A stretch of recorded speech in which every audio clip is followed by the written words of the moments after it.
अब देखो हम लोग अपने लास्ट पॉइंट पे डिस्कशन करेंगे जो कि है forms of presentation of cash flow statement. हमने ये समझ लिया कि कैश फ्लो स्टेटमेंट क्या है, उसमें कितनी सारी एक्टिविटीज़ आती हैं, किस अकाउंटिंग स्टैंडर्ड के अकॉर्डिंग इसका प्रोफॉर्मा बनता है एंड सो ऑन। बट अब हमें ये देखना है कि किस तरीके से हम कैश फ्लो स्टेटमेंट का प्रेजेंटेशन करते हैं। तो जैसा कि हमने पहले भी बताया कि इसका जो फिक्स प्रोफॉर्मा है वो है as per accounting standard 3। Accounting standard 3 में फिक्स फॉर्मेट और फिक्स प्रोफॉर्मा बताया गया है कि how to prepare cash flow statement. इसीलिए आप चाहे क्लास 12 की बात करो, चाहे बीकॉम एमकॉम लेवल की बात करो, हर एक लेवल में आप कैश फ्लो स्टेटमेंट का सेम पैटर्न और सेम फॉर्मेट ही देखोगे। यहाँ देखो हमने मेंशन किया कि as per AS3 it prescribes the forms of presentation of cash flow statement.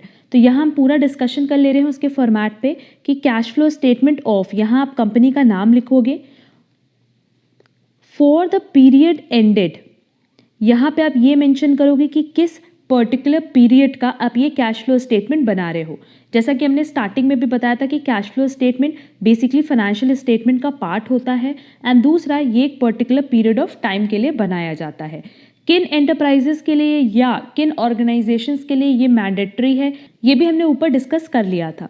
उसके बाद देखो हमने लिखा है cash flows from operating activities, cash flows from investing activities and cash flows from financing activity. जैसा कि हमने स्टार्टिंग में भी बताया कि हमारे पास यही 3 एक्टिविटीज़ होती हैं। इन 3 एक्टिविटीज़ का नेट करके हम ये कैलकुलेट करते हैं कि कितना कैश फ्लो हुआ है। अब यहाँ हमने अभी फ़िलहाल कैश फ्लो यूज़ किया है।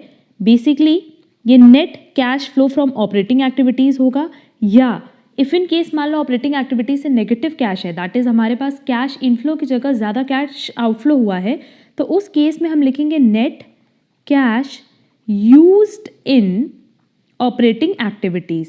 देखो हमने यहाँ पे एकदम प्रॉपरली मेंशन कर दिया है कि 3 तरह की एक्टिविटीज़ होती हैं, operating activities, investing activities and financing activities. इन्हीं 3 एक्टिविटीज़ से जो कैश फ्लो हो रहा है वही हमें कैश फ्लो स्टेटमेंट में मेंशन करना होता है। तो हम नेट कैश फ्लो तीनों का मेंशन करते हैं, बट कोई ज़रूरी नहीं है कि पॉजिटिव बैलेंस आए, कई बार नेगेटिव बैलेंस भी आता है। तो नेट कैश फ्लो की जगह हम लोग वर्ड क्या यूज़ करेंगे, net cash used in operating activity और इन्वेस्टिंग एक्टिविटी और फाइनेंसिंग एक्टिविटी। क्लियर? अब इन तीनों का जितना भी कैश फ्लो हुआ है, हम ये मान करके चल रहे हैं कि यहाँ पे पॉजिटिव फ्लो हुआ है, तो उस कैश फ्लो को हम लिखेंगे net increase in cash and cash equivalents, कि ड्यूरिंग द ईयर हमारे पास जितना कैश एंड कैश इक्विवेलेंट्स था उसमें कितना इंक्रीज हुआ, तो ये अमाउंट हो गई मेंशन। इसके बाद हम इसमें ओपनिंग बैलेंस अगर कैश का ऐड कर दें तो जो हमारे पास बैलेंस आएगा वो क्या आएगा, क्लोजिंग बैलेंस। सिंपली अगर मान लो हमारे पास ओपनिंग में 10,000 का बैलेंस था, ड्यूरिंग द ईयर हमने 30,000 और कैश जनरेट किया है अपने बिजनेस से, तो overall at the end of the year हमारे पास बैलेंस कितना होगा, 40,000 का। तो वही चीज़ हमने मेंशन की कि ड्यूरिंग द ईयर आपका जितना भी cash and cash equivalent increase हुआ है उसमें आप अपने ओपनिंग बैलेंस को ऐड कर दोगे तो आपके पास क्लोजिंग बैलेंस ऑफ कैश आ जाएगा। बट इफ़ इन केस मान लो यहाँ पे नेट इंक्रीज नहीं होता, नेट डिक्रीज होता, लेट्स से यहाँ पे हर जगह कैश यूज्ड हुआ होता, दैट इज कैश आउटफ्लो ज़्यादा होता, तो उस केस में ये नेगेटिव बैलेंस आ रहा होता। इस नेगेटिव बैलेंस को हम क्या लिखते हैं, net decrease in cash and cash equivalent, कि पूरे साल में हमारा कैश जनरेट होने की जगह कैश आउटफ्लो हुआ है, दैट इज इतना पैसा हमें एक्सेस अभी पे करना है। इसमें हम क्या करेंगे, अपने ओपनिंग कैश बैलेंस को ऐड करेंगे, तो क्योंकि ये नेगेटिव बैलेंस है ये पॉजिटिव बैलेंस है, तो इसका मतलब 20,000 का नेगेटिव क्लोजिंग बैलेंस आएगा। Clear? But her bar format same है कि जितना भी हमारे पास ड्यूरिंग द ईयर कैश और कैश इक्विवेलेंट जनरेट हुआ है या यूज्ड हुआ है, हर ही केस में हम क्या करेंगे, अपने ओपनिंग कैश बैलेंस को ऐड कर देंगे एंड एट द एंड हमारे पास जो बैलेंसिंग फिगर आएगा वो आएगा क्लोजिंग कैश बैलेंस। क्लियर? अब देखो बहुत बार स्टूडेंट्स को ये लगता है कि ये जो फॉर्मेट है ये सिर्फ डायरेक्ट मेथड के लिए है, और बहुत बार हमने देखा है कि स्टूडेंट्स को डायरेक्ट और इनडायरेक्ट मेथड में बहुत कंफ्यूजन होता है। तुम लोग को ये लगता है कि जो कैश फ्लो स्टेटमेंट बनता है उसका 2 पैटर्न है, direct method and indirect method. नहीं, कैश फ्लो स्टेटमेंट बनाने के लिए यही फिक्स फॉर्मेट है जो हमने बताया, यही एक फिक्स फॉर्मेट है एज पर अकाउंटिंग स्टैंडर्ड 3, जिसके बेसिस पे हम अपने कैश फ्लो स्टेटमेंट को ड्राफ्ट करते हैं। तो फिर ये डायरेक्ट और इनडायरेक्ट मेथड क्या है ये भी देख लेते हैं, पर उसके पहले एक चीज़ हमेशा याद रखना कि ये जो फॉर्मेट हमने बताया है, इसी पैटर्न पे आपके सारे के सारे क्वेश्चन सॉल्व होंगे। सिर्फ क्वेश्चन में मेंशन होता है कि कुछ क्वेश्चन हमें डायरेक्ट मेथड से करने होते हैं और कुछ इनडायरेक्ट से। बट उसके पहले एक बार हम फिर से ये रिवाइज करा दे रहे हैं कि हमारे पास 3 तरह का कैश फ्लो हो सकता है, from operating activities, from investing activities and from financing activities. तो तीनों से हम यहाँ पे लिखते हैं net cash flow from operating activities, net cash flows from investing activities and from financing activities. इन तीनों को हम ऐड ऑन करते हैं और ये जो पॉजिटिव फिगर है इसको हम लोग नाम देते हैं net increase in cash and cash equivalents. उसमें अगर हम अपने ओपनिंग बैलेंस को ऐड कर दें तो हमारे पास एट द एंड जो बैलेंस आएगा वो आएगा closing balance of cash and cash equivalent. और दूसरा हमने ये भी बता दिया कि अगर इफ इन केस मान लो किसी एक पर्टिकुलर एक्टिविटी से कैश फ्लो होने की जगह कैश यूज्ड हो जाए तो हम लिखते हैं net cash used in. Clear? तो ये एक फिक्स फॉर्मेट था, बट जो आप डायरेक्ट मेथड और इनडायरेक्ट मेथड देखते हो वो होता है for operating activities. Operating activities को कैलकुलेट करने के लिए हमारे पास 2 मेथड है, first is direct method and second is indirect method. But investing activities and financing activities के लिए कोई फर्दर क्लासिफिकेशन या कोई फर्दर मेथड हमारे पास नहीं है। इसको हम एक ही तरीके से सॉल्व करते हैं। अगर डायरेक्ट मेथड है तो भी इन्वेस्टिंग और फाइनेंसिंग सेम रहेगा और इनडायरेक्ट मेथड है तो भी इन्वेस्टिंग और फाइनेंसिंग सेम रहेगा, क्योंकि direct method and indirect method सिर्फ और सिर्फ यूज होता है for the calculation of cash flow from operating activities. Otherwise investing activities and financing activities में डायरेक्ट और इनडायरेक्ट मेथड का कोई रोल नहीं होता है। क्लियर? अब देखो इसके साथ ना पहले हम तुम लोगों को with the help of PL and balance sheet ये कॉन्सेप्ट क्लियर कर देते हैं और फिर हम लोग अपने फॉर्मेट पे आएंगे तो तुम लोग को ये पॉइंट क्लियरली समझ में आएगा। अब यहाँ देखो हम पहले एक फॉर्मेट बना रहे हैं। ये फॉर्मेट है हम लोगों का पीएल अकाउंट का एंड इस साइड हम बना रहे हैं बैलेंस शीट, और ये एज पर कंपनीज एक्ट 2013 है। बेसिकली हम कंपनीज की बैलेंस शीट एंड पीएल बना रहे हैं। अगर आप लोग चाहो तो आप लोग सोल प्रोप्राइटर की फाइनेंशियल स्टेटमेंट की हेल्प से भी ये पॉइंट समझ सकते हो, बट यहाँ पे हम कंपनी की ही फाइनेंशियल स्टेटमेंट का फॉर्मेट ले रहे हैं।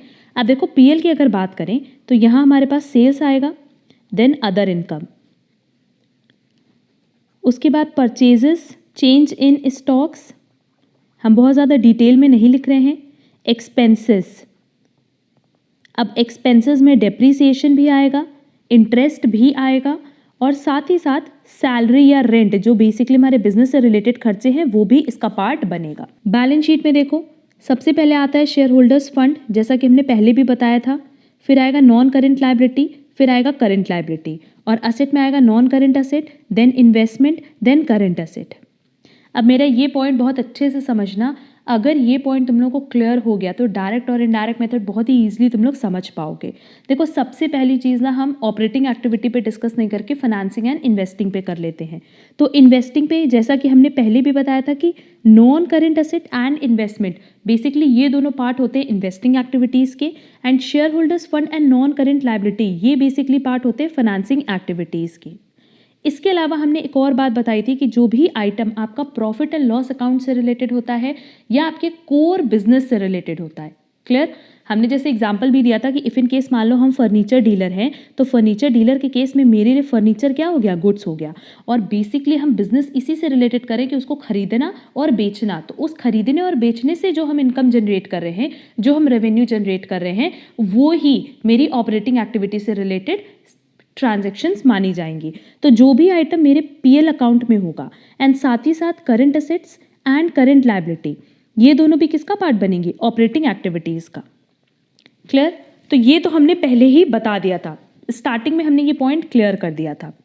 अब देखो पीएल की अगर बात करो ना तो पीएल में तुम लोग बहुत सारा ऐसा आइटम भी इंक्लूड करते हो जो कि नॉन ऑपरेटिंग आइटम होता है, नॉन कैश आइटम होता है एंड अब नॉर्मल आइटम होता है। अब पूछोगे कि मैम ये 3 कौन सा आइटम है, तो ये इस पे हम बाद में डिस्कशन करेंगे, बट उसके पहले हम डिस्कशन करते हैं डायरेक्ट मेथड और इनडायरेक्ट मेथड पे। तो देखो डायरेक्ट मेथड हो या इनडायरेक्ट मेथड हो, ये ही shareholders fund and non current liability ये फाइनेंसिंग एक्टिविटी ही रहेगी और नॉन करेंट एसेट और इन्वेस्टमेंट इन्वेस्टिंग एक्टिविटीज़ ही रहेगी। तो चाहे आप डायरेक्ट मेथड की बात करो या इनडायरेक्ट मेथड की, दोनों ही केसेस में ये वाला पार्ट तो इंटैक्ट रहेगा, दैट इज ये दोनों पार्ट एज इट इज़ रहेगा। अब हम लोग किसकी बात करेंगे बेटा, cash flow from operating activities की। तो ऑपरेटिंग एक्टिविटीज़ में ऐसा क्या चेंज होगा वो देख लेते हैं। देखो ऑपरेटिंग एक्टिविटीज़ अगर हमें कैलकुलेट करना है with the help of direct method, तो हम लोग सिंपली क्या करते हैं, अपने पीएल को एकदम स्टार्टिंग से उठाते हैं और हमें जहाँ जहाँ कैश दिखता है, जैसे कैश सेल दिखा उसको हम रिकॉर्ड कर लेंगे, अदर इनकम कोई कैश में जनरेट हुई है उसको रिकॉर्ड कर लेंगे, कोई कैश परचेज हुआ है उसको डिडक्ट कर देंगे, कोई कैश एक्सपेंसेस हुआ है उसको डिडक्ट कर देंगे। बट क्या डेप्रिसिएशन इंक्लूड करेंगे? नहीं करेंगे। क्यों नहीं करेंगे? क्योंकि डेप्रिसिएशन एक ऐसा खर्चा है जिससे मेरे पास से कोई कैश नहीं जा रहा है, दैट इज कैश आउटफ्लो नहीं हो रहा है। इसके अलावा क्या हम इंटरेस्ट इंक्लूड करते हैं? नहीं। जो इंटरेस्ट हमने पे किया है वो बेसिकली हम किसके लिए पे करते हैं? इफ इन केस मान लो हमने बैंक लोन लिया तो उसके लिए ये इंटरेस्ट हम पे कर रहे होंगे, तो क्या ये मेरी ऑपरेटिंग बिजनेस से रिलेटेड है? नहीं। क्या ये मेरे फर्नीचर कि बिजनेस से रिलेटेड है? नहीं, ये मेरे फर्नीचर के बिजनेस से रिलेटेड नहीं है। तो इसका मतलब ये मेरा ऑपरेटिंग एक्सपेंस या ऑपरेटिंग एक्टिविटी से रिलेटेड नहीं हुआ। क्लियर? इन शॉर्ट अभी हम समझाते हैं, बाकी फिर हम डिटेल में आगे समझाएंगे कि अगर डायरेक्ट मेथड की बात करो तो डायरेक्ट मेथड में मेरे पास पीएल की पूरी इन्फॉर्मेशन रहती है और ऊपर से हम चेक करते हैं, जहाँ जहाँ कैश इनफ्लो होता है उसको ऐड कर देते हैं, जहाँ जहाँ कैश आउटफ्लो होता है उसको लेस कर देते हैं। बट इन डायरेक्ट मेथड में क्या होता है कि डायरेक्टली हमें पीएल अकाउंट की फिगर नहीं दी रहती, हमें डायरेक्टली नेट प्रॉफिट दिया रहता है और नेट प्रॉफिट देने के बाद वो कहता है कि आप सारे के सारे एडजस्टमेंट्स तो हो चुके हैं नेट प्रॉफिट में जो कि पीएल अकाउंट में थे। अब आप क्या करो, बैक कैलकुलेशन करके आप ये कैलकुलेट करो कि कितना कैश फ्लो हुआ है फ्रॉम ऑपरेटिंग एक्टिविटीज। क्लियर? हमने क्या बोला कि डायरेक्ट मेथड मतलब सिंपली जब हम ऊपर से स्टार्ट करके कैश इनफ्लो और कैश आउटफ्लो फाइंड आउट करते हैं, किसमें? पीएल अकाउंट में। बट अगर इनडायरेक्ट मेथड की बात करें तो इनडायरेक्ट मेथड में बेसिकली यही चीज़ करना है पर घुमा के करना है। और घुमा के कैसे करना है कि अगर हमारे पास नेट प्रॉफिट दिया हुआ है तो नो डाउट नेट प्रॉफिट मतलब इन सारे के एडजस्टमेंट के बाद नेट प्रॉफिट दिया होगा। भाई नेट प्रॉफिट में तो डेप्रिसिएशन भी एडजस्टेड होगा तो इंटरेस्ट भी एडजस्टेड होगा, तो आपको नेट प्रॉफिट में से वो सारे के सारे आइटम्स हटाने होते हैं जो आइटम आपके ऑपरेटिंग बिजनेस से रिलेटेड नहीं है। क्लियर? देखो इसको हम फिर से समझा रहे हैं कि इफ इन केस मान लो ये मेरा पीएल अकाउंट है, हमें अगर क्वेश्चन में बोला कि हमें with the help of direct method operating activities निकालनी है तो हम ऊपर से स्टार्ट करेंगे और सिर्फ वही आइटम इंक्लूड करेंगे जो कैश से रिलेटेड है, जैसे सिर्फ कैश सेल्स इंक्लूड करेंगे। क्लियर? बट अगर इनडायरेक्ट मेथड है ना तो यही चीज़ हमें करनी है, मतलब पीएल अकाउंट ही यूज़ करना है। बट अब देखो एट द एंड हमारे पास नेट प्रॉफिट कैलकुलेट करके दिया है। अब नेट प्रॉफिट में तो कैश सेल्स भी होगा और क्रेडिट सेल्स भी होगा, इंटरेस्ट भी होगा तो डेप्रिसिएशन भी होगा। क्या ये सारी चीज़ें हमें चाहिए cash flow from operating activities में? नहीं, ये सारी चीज़ें हमें नहीं चाहिए क्योंकि ये हमारे बिजनेस से कोर बिजनेस से रिलेटेड जो एक्टिविटीज़ हैं सिर्फ उनकी बात कर रहा है। तो क्या डेप्रिसिएशन एक्चुअल में कैश आउटफ्लो है? नहीं है। क्या इंटरेस्ट हमारे कोर बिजनेस से रिलेटेड है? नहीं है। तो क्या हम ये सारी चीज़ें इसमें इंक्लूड करें? नहीं। अब नेट प्रॉफिट में तो भाई सब कुछ इंक्लूड करके दिया है, तो आपको वो सारी की सारी चीज़ें एक्सक्लूड करनी होती हैं, घटानी होती हैं, एडजस्ट करनी होती हैं जो कि आपके कोर बिजनेस से रिलेटेड नहीं है। क्लियर? तो दोनों ही केसेस में आप ऑपरेटिंग एक्टिविटीज़ किससे फाइंड आउट कर रहे हो? With the help of PL.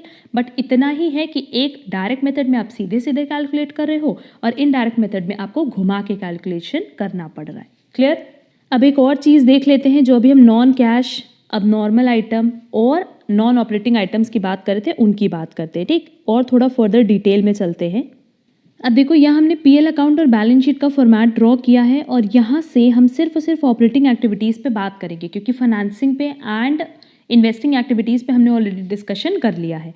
अब देखो operating activities if in case मान लो डायरेक्ट मेथड से रिलेटेड है और हमारा कोर बिजनेस है फर्नीचर परचेज करके सेल करना, जैसा कि हमने स्टार्टिंग में भी एग्जाम्पल लिया था कि हमारा कोर बिजनेस क्या है? फर्नीचर में ट्रेडिंग करना, बेसिकली फर्नीचर खरीदना और फर्नीचर बेचना। तो डायरेक्ट मेथड में क्या करोगे ना कि पीएल एकदम स्टार्टिंग से उठाओगे और जहाँ जहाँ पैसा आ रहा है सीधे सीधे उसमें ऐड कर दोगे और जहाँ जहाँ पैसा फ्लो हो रहा है, आउटफ्लो हो रहा है, उसको आप लेस कर दोगे। बट शर्त क्या है? ये जो कैश इनफ्लो और आउटफ्लो है ये बेसिकली किस बिजनेस से होना चाहिए? फर्नीचर के बिजनेस से। क्लियर? क्योंकि हम किसकी बात करें? हम बात करें ऑपरेटिंग एक्टिविटीज़ की। तो देखो हमने यहाँ पे इसलिए मेंशन भी किया है कि अगर कैश सेल्स है तो सीधे हम क्या करेंगे? ऐड कर देंगे। इंटरेस्ट डिविडेंड रिसीव्ड है तो क्या हम उसको ऑपरेटिंग एक्टिविटीज़ में ऐड करेंगे? नहीं। क्यों नहीं करेंगे ये भी समझो, क्योंकि ये नॉन ऑपरेटिंग एक्टिविटीज़ हैं। अब ये नॉन ऑपरेटिंग कैसे, ये समझो। इफ़ इन केस मान लो हमारे बिजनेस के पास कोई आइडियल फंड है तो वो बैंक में उसको डिपॉजिट करेगा और अगर हम बैंक में डिपॉजिट करेंगे तो हमें क्या मिलेगा, इंटरेस्ट मिलेगा। वैसे इफ इन केस मान लो अगर हमारी कंपनी के पास आइडियल फंड है, हमने उसको किसी कंपनी के शेयर में इन्वेस्ट कर दिया, तो वहाँ से हमें इन रिटर्न क्या मिलेगा, डिविडेंड मिलेगा। बट क्या ये हमारा कोर बिजनेस है? कोर बिजनेस मतलब जहाँ से आपका मोटिव है पैसा अर्न करने का। क्लियर? जैसे मान लो मेरा बिजनेस है कोचिंग सेंटर चलाने का, तो मेरा मोटिव क्या है कि जो हमारी कोचिंग से पैसा आएगा वो तो हमारी ऑपरेटिंग एक्टिविटी से रिलेटेड है। बट इफ़ इन केस मान लो कोचिंग के अलावा हम कहीं से अर्न करें, जैसे किसी कंपनी के शेयर्स को परचेज किया तो वहाँ से हमें इन रिटर्न मिल रहा है, मेरे बैंक में पैसा होगा वहाँ से हमें इंटरेस्ट मिल रहा है, तो क्या वो मेरी कोचिंग का पैसा है? नहीं, वो मेरी कोचिंग से जनरेट नहीं हो रहा है, वो मेरे बिजनेस से जनरेट नहीं हो रहा है। क्लियर? तो जो आपके बिजनेस से जनरेट होता है उसको हम कहते हैं ऑपरेटिंग एक्टिविटी, और जो आपके बिजनेस से जनरेट नहीं होता उसको हम क्या कहते हैं बेटा, नॉन ऑपरेटिंग एक्टिविटीज। तो इंटरेस्ट एंड डिविडेंड रिसीव्ड, क्योंकि ये ऑपरेटिंग एक्टिविटीज का पार्ट नहीं है, ये किसकी वजह से जनरेट हो रहा है, खुद देखो ये किसकी वजह से जनरेट हो रहा है, इन्वेस्टमेंट की वजह से। और इन्वेस्टमेंट किसका पार्ट है? इन्वेस्टमेंट पार्ट है इन्वेस्टिंग एक्टिविटीज़ का। तो नो डाउट ये किसका पार्ट बनेगा, इन्वेस्टिंग एक्टिविटीज़ का, क्योंकि आपने कहीं इन्वेस्ट किया है अपना पैसा और वहाँ से रिटर्न आ रहा है, तो नो डाउट ये नॉन ऑपरेटिंग एक्टिविटीज़ है। बट अगर नॉन ऑपरेटिंग है तो नो डाउट फाइनेंसिंग या इन्वेस्टिंग में से कोई एक होगी, तो ये किसका पार्ट बन जाएगा, इन्वेस्टिंग एक्टिविटी। क्लियर? वैसे ही डायरेक्ट मेथड में अब कैश परचेज है तो इसको हम लोग क्या करेंगे, माइनस कर देंगे। बट क्या क्रेडिट का कोई एडजस्टमेंट करेंगे? नहीं। एक्सपेंसेस में देखो ओवरहेड है तो नो डाउट ओवरहेड किससे रिलेटेड होगा, हमारे बिजनेस से रिलेटेड, उसको माइनस कर देंगे। सैलरी अगर होगा तो उसको भी माइनस कर देंगे क्योंकि बेसिकली आपके एम्प्लॉयज से रिलेटेड है। बट क्या डेप्रीसिएशन माइनस करेंगे? नहीं, क्योंकि डेप्रीसिएशन में एक्चुअल में कोई कैश आउटफ्लो नहीं होता है। तो डेप्रीसिएशन कैसा आइटम है बेटा, नॉन कैश आइटम, और क्योंकि ये नॉन कैश आइटम है तो इसको आप कहीं पे भी नहीं शो करते हो जब आप कैश फ्लो स्टेटमेंट प्रिपेयर करते हो। क्लियर? वैसे इंटरेस्ट पेड देखो, इंटरेस्ट हम कब पे करेंगे, सिंपली एक छोटा सा एग्जांपल लो, अगर हमने बैंक से लोन लिया है तो वहाँ हम क्या पे करेंगे, इंटरेस्ट पे करेंगे। क्या जो लोन के लिए हम इंटरेस्ट पे करें ये हमारे कोर बिजनेस से रिलेटेड है? नहीं, ये हमारे कोर बिजनेस से रिलेटेड नहीं है, दैट इज़ फर्नीचर के बिजनेस से रिलेटेड नहीं है। और लोन जो आप लेते हो वो बेसिकली किस तरह की एक्टिविटी है, फाइनेंसिंग एक्टिविटी, तो उस पर आपका जो भी पैसा जाएगा that is in the form of interest, वो भी क्या होगा बेटा, फाइनेंसिंग एक्टिविटीज़। क्लियर? तो सिंपली हमने क्या बोला कि जब हम डायरेक्ट मेथड पे चलते हैं तो हम क्या करते हैं, छांटते हैं, जो भी ऑपरेटिंग एक्टिविटी से रिलेटेड है उसको हम ऐड और लेस करते जाते हैं। जैसे यहाँ पे कैश सेल्स था, परचेज था कैश का, उसके अलावा ओवरहेड का खर्चा है, सैलरी का खर्चा है, एंड क्योंकि हमारे पास बैलेंस शीट में करंट एसेट और करंट लायबिलिटी भी ऑपरेटिंग एक्टिविटी का पार्ट है, तो वो भी समझ लो कैसे है। अगर हम करंट एसेट और करंट लायबिलिटी की बात करें तो जैसे अगर डेटर्स है तो डेटर्स से जो पैसा आया वो कहाँ चला जाएगा, ऑपरेटिंग एक्टिविटीज़ में। क्रेडिटर्स को जो हमने पेमेंट किया वो कहाँ चला जाएगा, ऑपरेटिंग एक्टिविटीज़ में, and so on. Clear? But अब यही ऑपरेटिंग एक्टिविटीज़ को हमें कैलकुलेट करने बोला होता इनडायरेक्ट मेथड से। अब देखो जब ऑपरेटिंग एक्टिविटीज़ को कैलकुलेट करने बोला होगा इनडायरेक्ट मेथड से तो प्रॉब्लम क्या होगी, इनडायरेक्ट मेथड मतलब घुमा के। तो सिंपली अगर हमें नेट प्रॉफिट दिया हुआ है और नेट प्रॉफिट की हेल्प से हमें ऑपरेटिंग एक्टिविटीज़ का कैश फ्लो जनरेट करना हो या जानना हो तो अब क्या करना होगा, अब हम स्टार्टिंग से ना चल करके अब हम बैक कैलकुलेशन करेंगे। दैट इज़ नेट प्रॉफिट में नो डाउट ये सारी चीज़ें एडजस्ट कर दी गई होंगी, है ना। नेट प्रॉफिट में तो क्रेडिट सेल भी एडेड होगा, इंटरेस्ट डिविडेंड रिसीव्ड भी एडेड होगा, और क्रेडिट परचेज भी लेस किया होगा, इंटरेस्ट पेड भी लेस किया होगा, डेप्रिसिएशन भी लेस किया होगा। तो खुद सोचो कि इस नेट प्रॉफिट में आपने वो सारे के सारे आइटम्स एडजस्ट कर दिए जो नॉन कैश आइटम्स हैं, जो नॉन ऑपरेटिंग आइटम्स हैं, और जो अबनॉर्मल आइटम्स हैं। अब नॉर्मल आइटम का एक एग्जांपल ले लो, like loss on sale of fixed asset. जैसे आप फिक्स्ड असेट अपना बेच रहे हो तो कई बार उस पर फ़ायदा होता है, कई बार नुकसान होता है, तो उस फ़ायदे नुकसान को हम क्या कहते हैं, अबनॉर्मल आइटम। अब ये क्यों अबनॉर्मल आइटम है, क्योंकि सिंपली अगर हम कोई फिक्स्ड एसेट खरीदते हैं, परचेज करते हैं, तो कभी भी उसको बेचने के पर्पज से तो परचेज करते नहीं हैं, उसको तो हम अपने बिजनेस में यूज़ करने के लिए खरीदते हैं, है ना। जैसे अगर मान लो हमने बोला कि जो हमारा कोर बिजनेस है उसमें बेसिकली हम क्या करते हैं, गुड्स से रिलेटेड कुछ ना कुछ ट्रांजैक्शन करते हैं, बट फिक्स्ड एसेट तो हम इसीलिए परचेज करते हैं सो दैट हम अपने बिजनेस को लॉन्ग रन में रन कर पाएँ। क्लियर? तो अगर आपने फिक्स्ड एसेट सेल किया और उससे आपको कोई भी प्रॉफिट और लॉस हुआ तो वो कैसा आइटम है, अब नॉर्मल आइटम है। बेसिकली वो ऑपरेटिंग एक्टिविटी से तो रिलेटेड है नहीं, ऑपरेटिंग एक्टिविटी से तो रिलेटेड वो होता है जो आपके गुड्स के परचेज सेल से रिलेटेड होता। क्लियर? तो यहाँ आपने नेट प्रॉफिट में क्या किया भाई, सब कुछ एडजस्ट कर दिया। तो अब हम क्या करते हैं ना कि नेट प्रॉफिट में वो सारी चीज़ें जो एक्चुअल में एडजस्ट नहीं होनी चाहिए थी उनको हम वापस से एडजस्ट करते हैं। वापस से एडजस्ट करना मतलब ये जो नेट प्रॉफिट आया है इसमें डेप्रिसिएशन माइनस होगा, तो अब हम क्या करेंगे, डेप्रिसिएशन ऐड कर देंगे। क्लियर, दैट इज उसका बैक कैलकुलेशन करके उसको नलीफाई करना होता है। एंड साथ ही साथ करंट लायबिलिटीज़ और करंट असेट्स में भी जो भी एडजस्टमेंट होगा वो कर देंगे। जैसे इफ़ इन केस मान लो करंट एसेट है, जो भी आपको कैश रिसीव्ड हुआ होगा डेटर से, करंट लायबिलिटी है, जो भी आपने कैश पे किया होगा क्रेडिटर्स को, अब वो सब फर्दर आप कहाँ एडजस्ट कर दोगे, नेट प्रॉफिट में। क्योंकि इसका एडजस्टमेंट क्या विद इन पीएल दिया होता है, नहीं, इसका एडजस्टमेंट तो विद इन पीएल दिया नहीं होता। तो उस केस में हमें क्या करना होता है कि नेट प्रॉफिट में जब सारी चीज़ें हम नलीफाई कर देते हैं, जैसे non cash item, non operating item और अब नॉर्मल आइटम, तो उसके बाद हम करंट असेट और करंट लायबिलिटी का भी एडजस्टमेंट करते हैं। क्लियर, होपफुली ये पॉइंट तुम लोग को यहाँ पे क्लियर होगा कि ऑपरेटिंग एक्टिविटीज़ में दो चीज़ होती है, डायरेक्ट मेथड और इनडायरेक्ट मेथड। बस इतना करना होता है कि डायरेक्ट मेथड में हम सीधा सीधा चलते हैं और इनडायरेक्ट मेथड में हम घुमा के चलते हैं, बट बेसिकली दोनों में ही हमें किसकी हेल्प लेनी होती है, पीएल अकाउंट की। बट अगर फाइनेंसिंग एक्टिविटी और इन्वेस्टिंग एक्टिविटी की बात करें तो डायरेक्ट मेथड हो या इनडायरेक्ट मेथड, इसका कैलकुलेशन का पैटर्न सेम है जैसा कि हमने डिस्कस कर लिया। तो अब चलो हम लोग दोनों का फॉर्मेट देख लेते हैं कि डायरेक्ट मेथड का क्या फिक्स फॉर्मेट है और इनडायरेक्ट मेथड का क्या फिक्स फॉर्मेट है, कि इसमें कौन कौन से ट्रांजैक्शंस आते हैं, सो दैट आप लोगों को ये टॉपिक बिल्कुल क्लियर हो जाए। अब देखो जितना हमने समझाया, अगर वो प्रॉपर आप लोगों को समझ में आया तो डायरेक्ट मेथड और इनडायरेक्ट मेथड एक बार हम यहाँ पे समझा देंगे सारे आइटम्स को इंक्लूड करने के बाद, तो आपको ईजिली ये चीज़ समझ में आ जाएगी। और इसके बाद नेक्स्ट क्लास में हम इसके कुछ न्यूमेरिकल्स भी सॉल्व करवाएंगे, तो उससे ये आपको फॉर्मेट का एप्लीकेशन प्रॉपर तरीके से समझ आ जाएगा। देखो हमने यहाँ पे डायरेक्ट मेथड लिखा है और डायरेक्ट मेथड का क्या फॉर्मेट है, सबसे पहले cash flow from operating activities, then cash flow from investing activities, then cash flow from financing activities, ये तो फिक्स है। अब देखो cash flow from operating activities में क्या आएगा, क्योंकि ये डायरेक्ट मेथड है तो सीधे सीधे चलेंगे, मतलब जब जब पैसा आएगा तो ऐड कर देंगे, जब जब पैसा जाएगा तो लेस कर देंगे। अब देखो सिंपली अगर हम अपने ऑपरेटिंग बिजनेस की बात करें बेटा, तो पैसा कब कब आ सकता है, जब हम गुड्स बेचेंगे, जब हमें डेटर्स पैसा देंगे, जब आप कोई कमीशन या कोई और रेवेन्यू रिसीव करोगे। क्लियर, तो यही तीन तो सोर्स है जिससे आपको पैसा मिलेगा। इसके अलावा हमें पैसा मिलता है interest received, dividend received, rent received, तो क्या वो हम यहाँ पे इंक्लूड करते हैं, नहीं, वो बेसिकली नॉन ऑपरेटिंग एक्टिविटीज़ होती है तो उसको हम यहाँ पे इंक्लूड नहीं करते।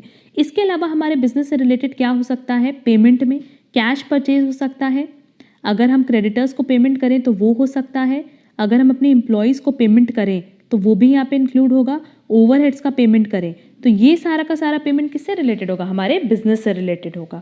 इसके अलावा अगर आप देखोगे ना तो कोई भी ट्रांजैक्शन आपके business say that is operating activity से रिलेटेड नहीं होगा। तो देखो हमने यहाँ पे क्या मेंशन किया है, receipts from sale of goods and the rendering of services, मतलब अगर आप गुड्स बेच रहे हो तो उससे जो रेवेन्यू जनरेट किया, या सर्विसेज दे रहे हो तो उससे जो रिसीट हुआ दैट इज कैश रिसीट, वो इंक्लूड करेंगे। Then receipts from royalties, fees, commissions and other revenue, तो ये पैसा आपको रिसीव होगा। And cash receive from debtors, जैसा कि हमने बताया था कि चाहे गुड्स सेल करके आप पैसा जनरेट कर सकते हो, चाहे डेटर से पैसा मिलेगा, चाहे अदर इनकम जो होगी उसमें अगर कैश मिल रहा है तो वो यहाँ पे आपको इंक्लूड करना है। पेमेंट में देख लेते हैं, कैश पेमेंट टू सप्लायर्स और क्रेडिटर्स, दैट इज चाहे तो आप कैश परचेज कर रहे हो या क्रेडिटर्स को पेमेंट कर रहे हो। कैश पे टू एम्प्लॉयज़ जैसे सैलरीज हो गया, वेजेस हो गया। कैश परचेज हमने अलग से भी मेंशन कर दिया है, cash payment for overheads and cash payment of other expenses जो कि आपकी ऑपरेटिंग एक्टिविटीज से रिलेटेड होगा। क्लियर, तो यहाँ देखो ये जो पहला दोनों आइटम है ये किससे रिलेटेड है बेटा, पीएल से रिलेटेड है। और वैसे ही cash pay to employees, cash purchase, cash payment for overheads and cash payment of other expenses, ये किससे रिलेटेड है, पीएल से रिलेटेड है। बट अगर हम कैश रिसीव फ्रॉम डेटर्स की बात करें तो ये बेसिकली करंट एसेट हो गया, और कैश पेमेंट टू क्रेडिटर्स की बात करें तो ये करंट लायबिलिटी हो गया।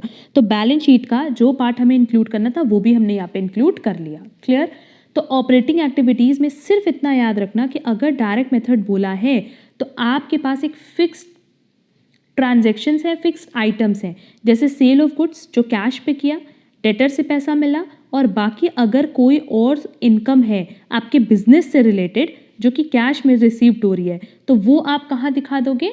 ऑपरेटिंग एक्टिविटीज़ में। इन तीनों के अलावा और कोई सोर्स ही नहीं होगा पैसे जनरेट करने के। अगर हम लोग डिडक्शन की बात करें तो जो हमने कैश परचेज किया है ड्यूरिंग द ईयर, जो हमने क्रेडिटर्स को पेमेंट किया है, जो हमने अपने एम्प्लॉयज़ को पेमेंट किया है, और बाकी अपने बिजनेस से रिलेटेड आपने जो भी खर्चा किया है, जैसे ओवरहेड का खर्चा हो गया, प्रिंटिंग स्टेशनरी का हो गया, तो ये सारा खर्चा क्योंकि आपके बिजनेस से, कोर बिजनेस से रिलेटेड है, इसीलिए आप क्या करोगे? इसका भी यहाँ पे डिडक्शन करोगे। क्लियर? बस इसके अलावा और कोई भी चीज़ आपकी ऑपरेटिंग एक्टिविटीज़ में नहीं आएंगी। देखो फिर हमने क्या लिखा है? Cash flow from operating activities before tax and extraordinary items. Then हम इनकम टैक्स पेड लेस करेंगे, एक्स्ट्राऑर्डिनरी आइटम्स लेस करेंगे, तो हमारे पास जो बैलेंस बचेगा वो क्या हो जाएगा? Net cash flow from operating activities. देखो टैक्स का भी पेमेंट हम लोग कहाँ दिखाते हैं? ऑपरेटिंग एक्टिविटीज़ में, क्योंकि जनरली ये किससे रिलेटेड है? टैक्स आप किस पे कर रहे हो? उस इनकम पे जो आप करंट ईयर में जनरेट करो, और वो बेसिकली करंट ईयर में जो आप इनकम जनरेट करो वो किस वजह से कर रहे हो? अपने बिजनेस की वजह से, अपनी ऑपरेटिंग एक्टिविटीज़ की वजह से, उसी पे तो आपको टैक्स पेमेंट करना है ना। तो टैक्स इसीलिए किससे रिलेटेड होगा? आपकी ऑपरेटिंग एक्टिविटीज़ से। क्लियर?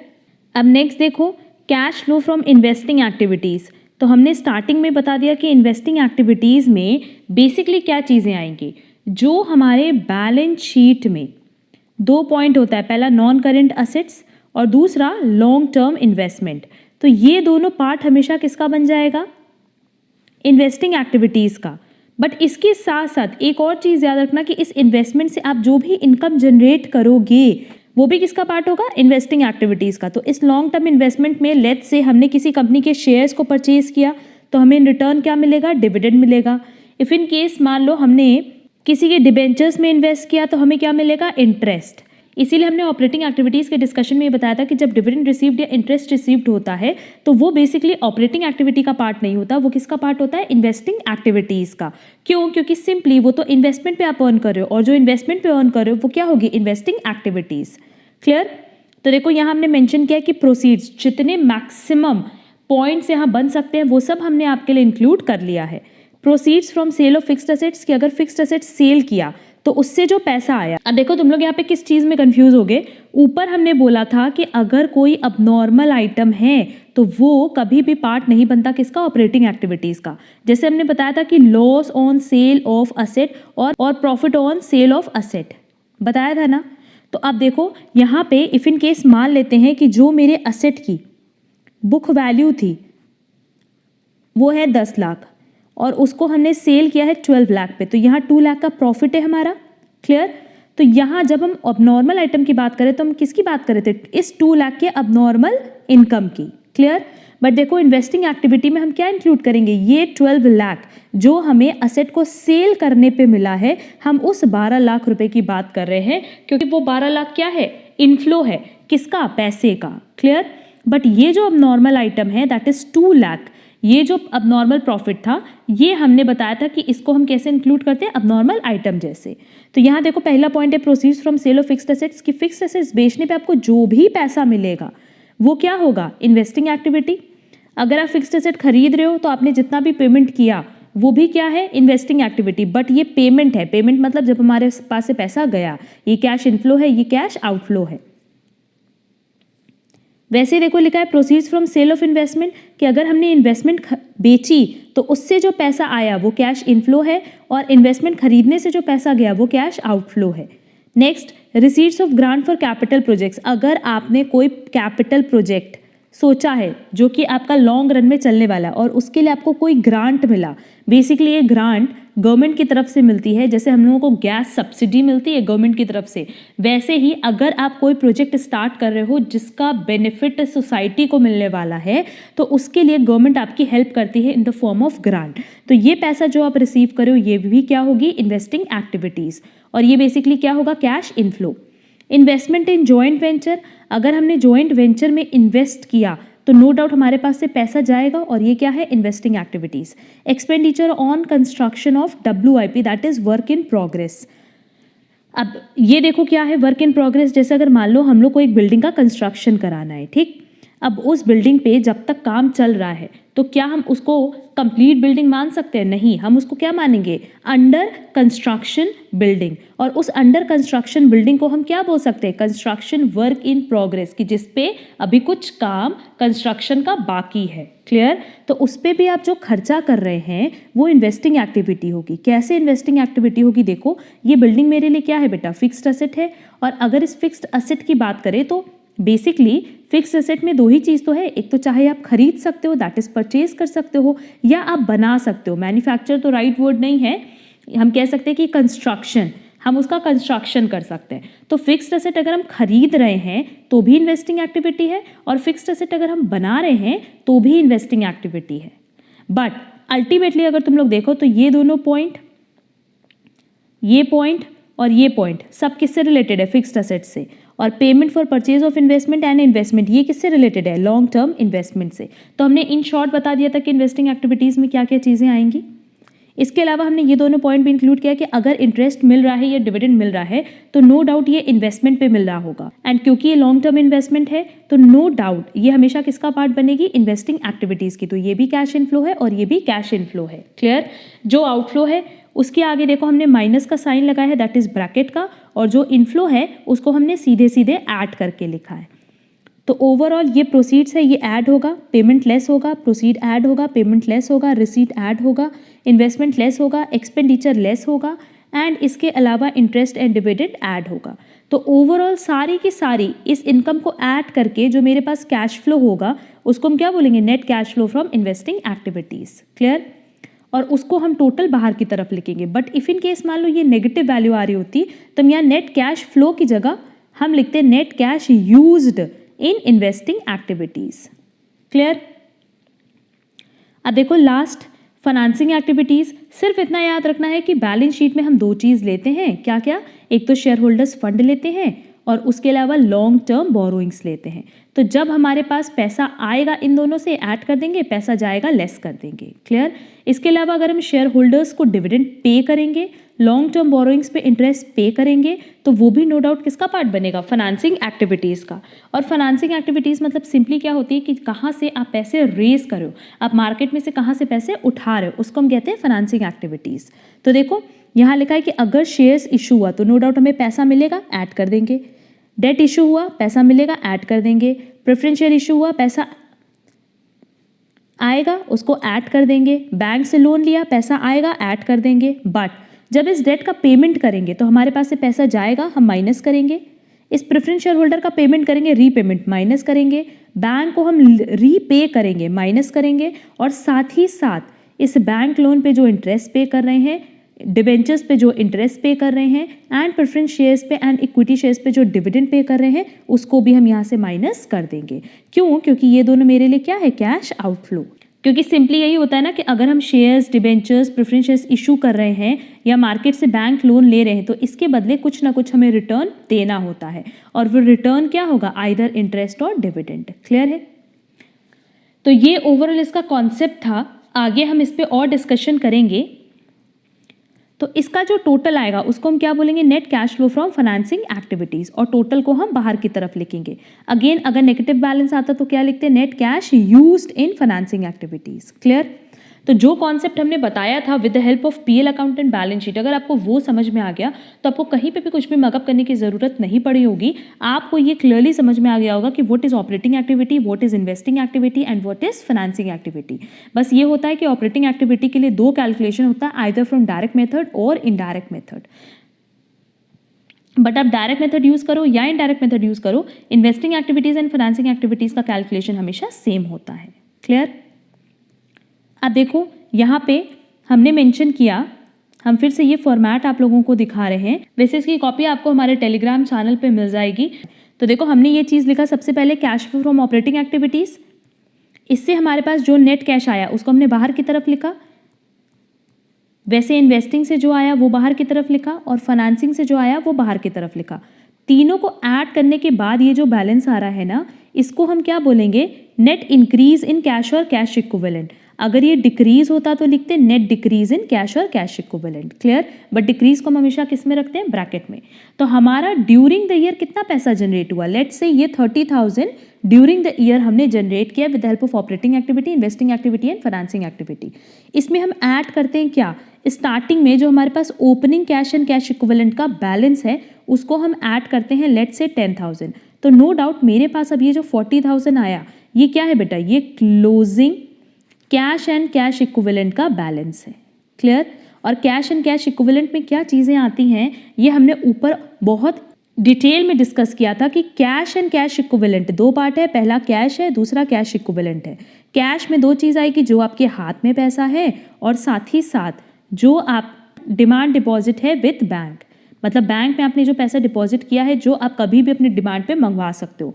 और कैश इक्विवेलेंट में वो चीज़ें थी जो शॉर्ट टर्म के लिए हैं, दैट इज लिक्विड फॉर्म में हो, जो कि इजीली कन्वर्टेबल इनटू कैश हो।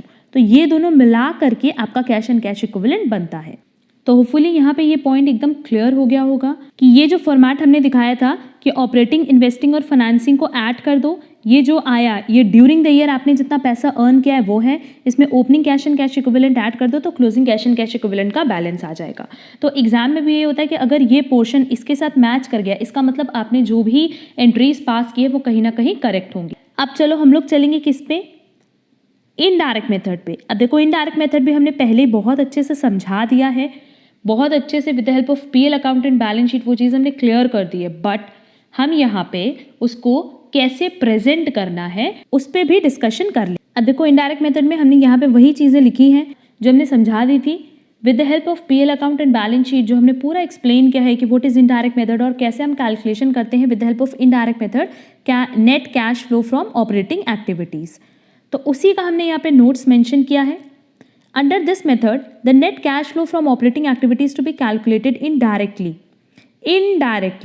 by adding back all the non-operating and non-cash items debited and by deducting all the non-operating and non-cash items credited to the PL account for an accounting year with the net profit for that year। अब देखो यहाँ पे क्या बोला है, in short वही चीज़ बोला है, हम टी शेप लेकर के बना रहे हैं कि फिर इन केस मान लो ये मेरा नेट प्रॉफिट है, ठीक, और एक हम अज्यूम कर लेते हैं नॉन कैश आइटम और एक non operating item interest paid, एक ले लो non operating income by interest received. अब देखो इस नेट प्रॉफिट में बेटा हम लोग क्या करेंगे कि ये नॉन कैश आइटम है और ये क्या है, नॉन ऑपरेटिंग आइटम।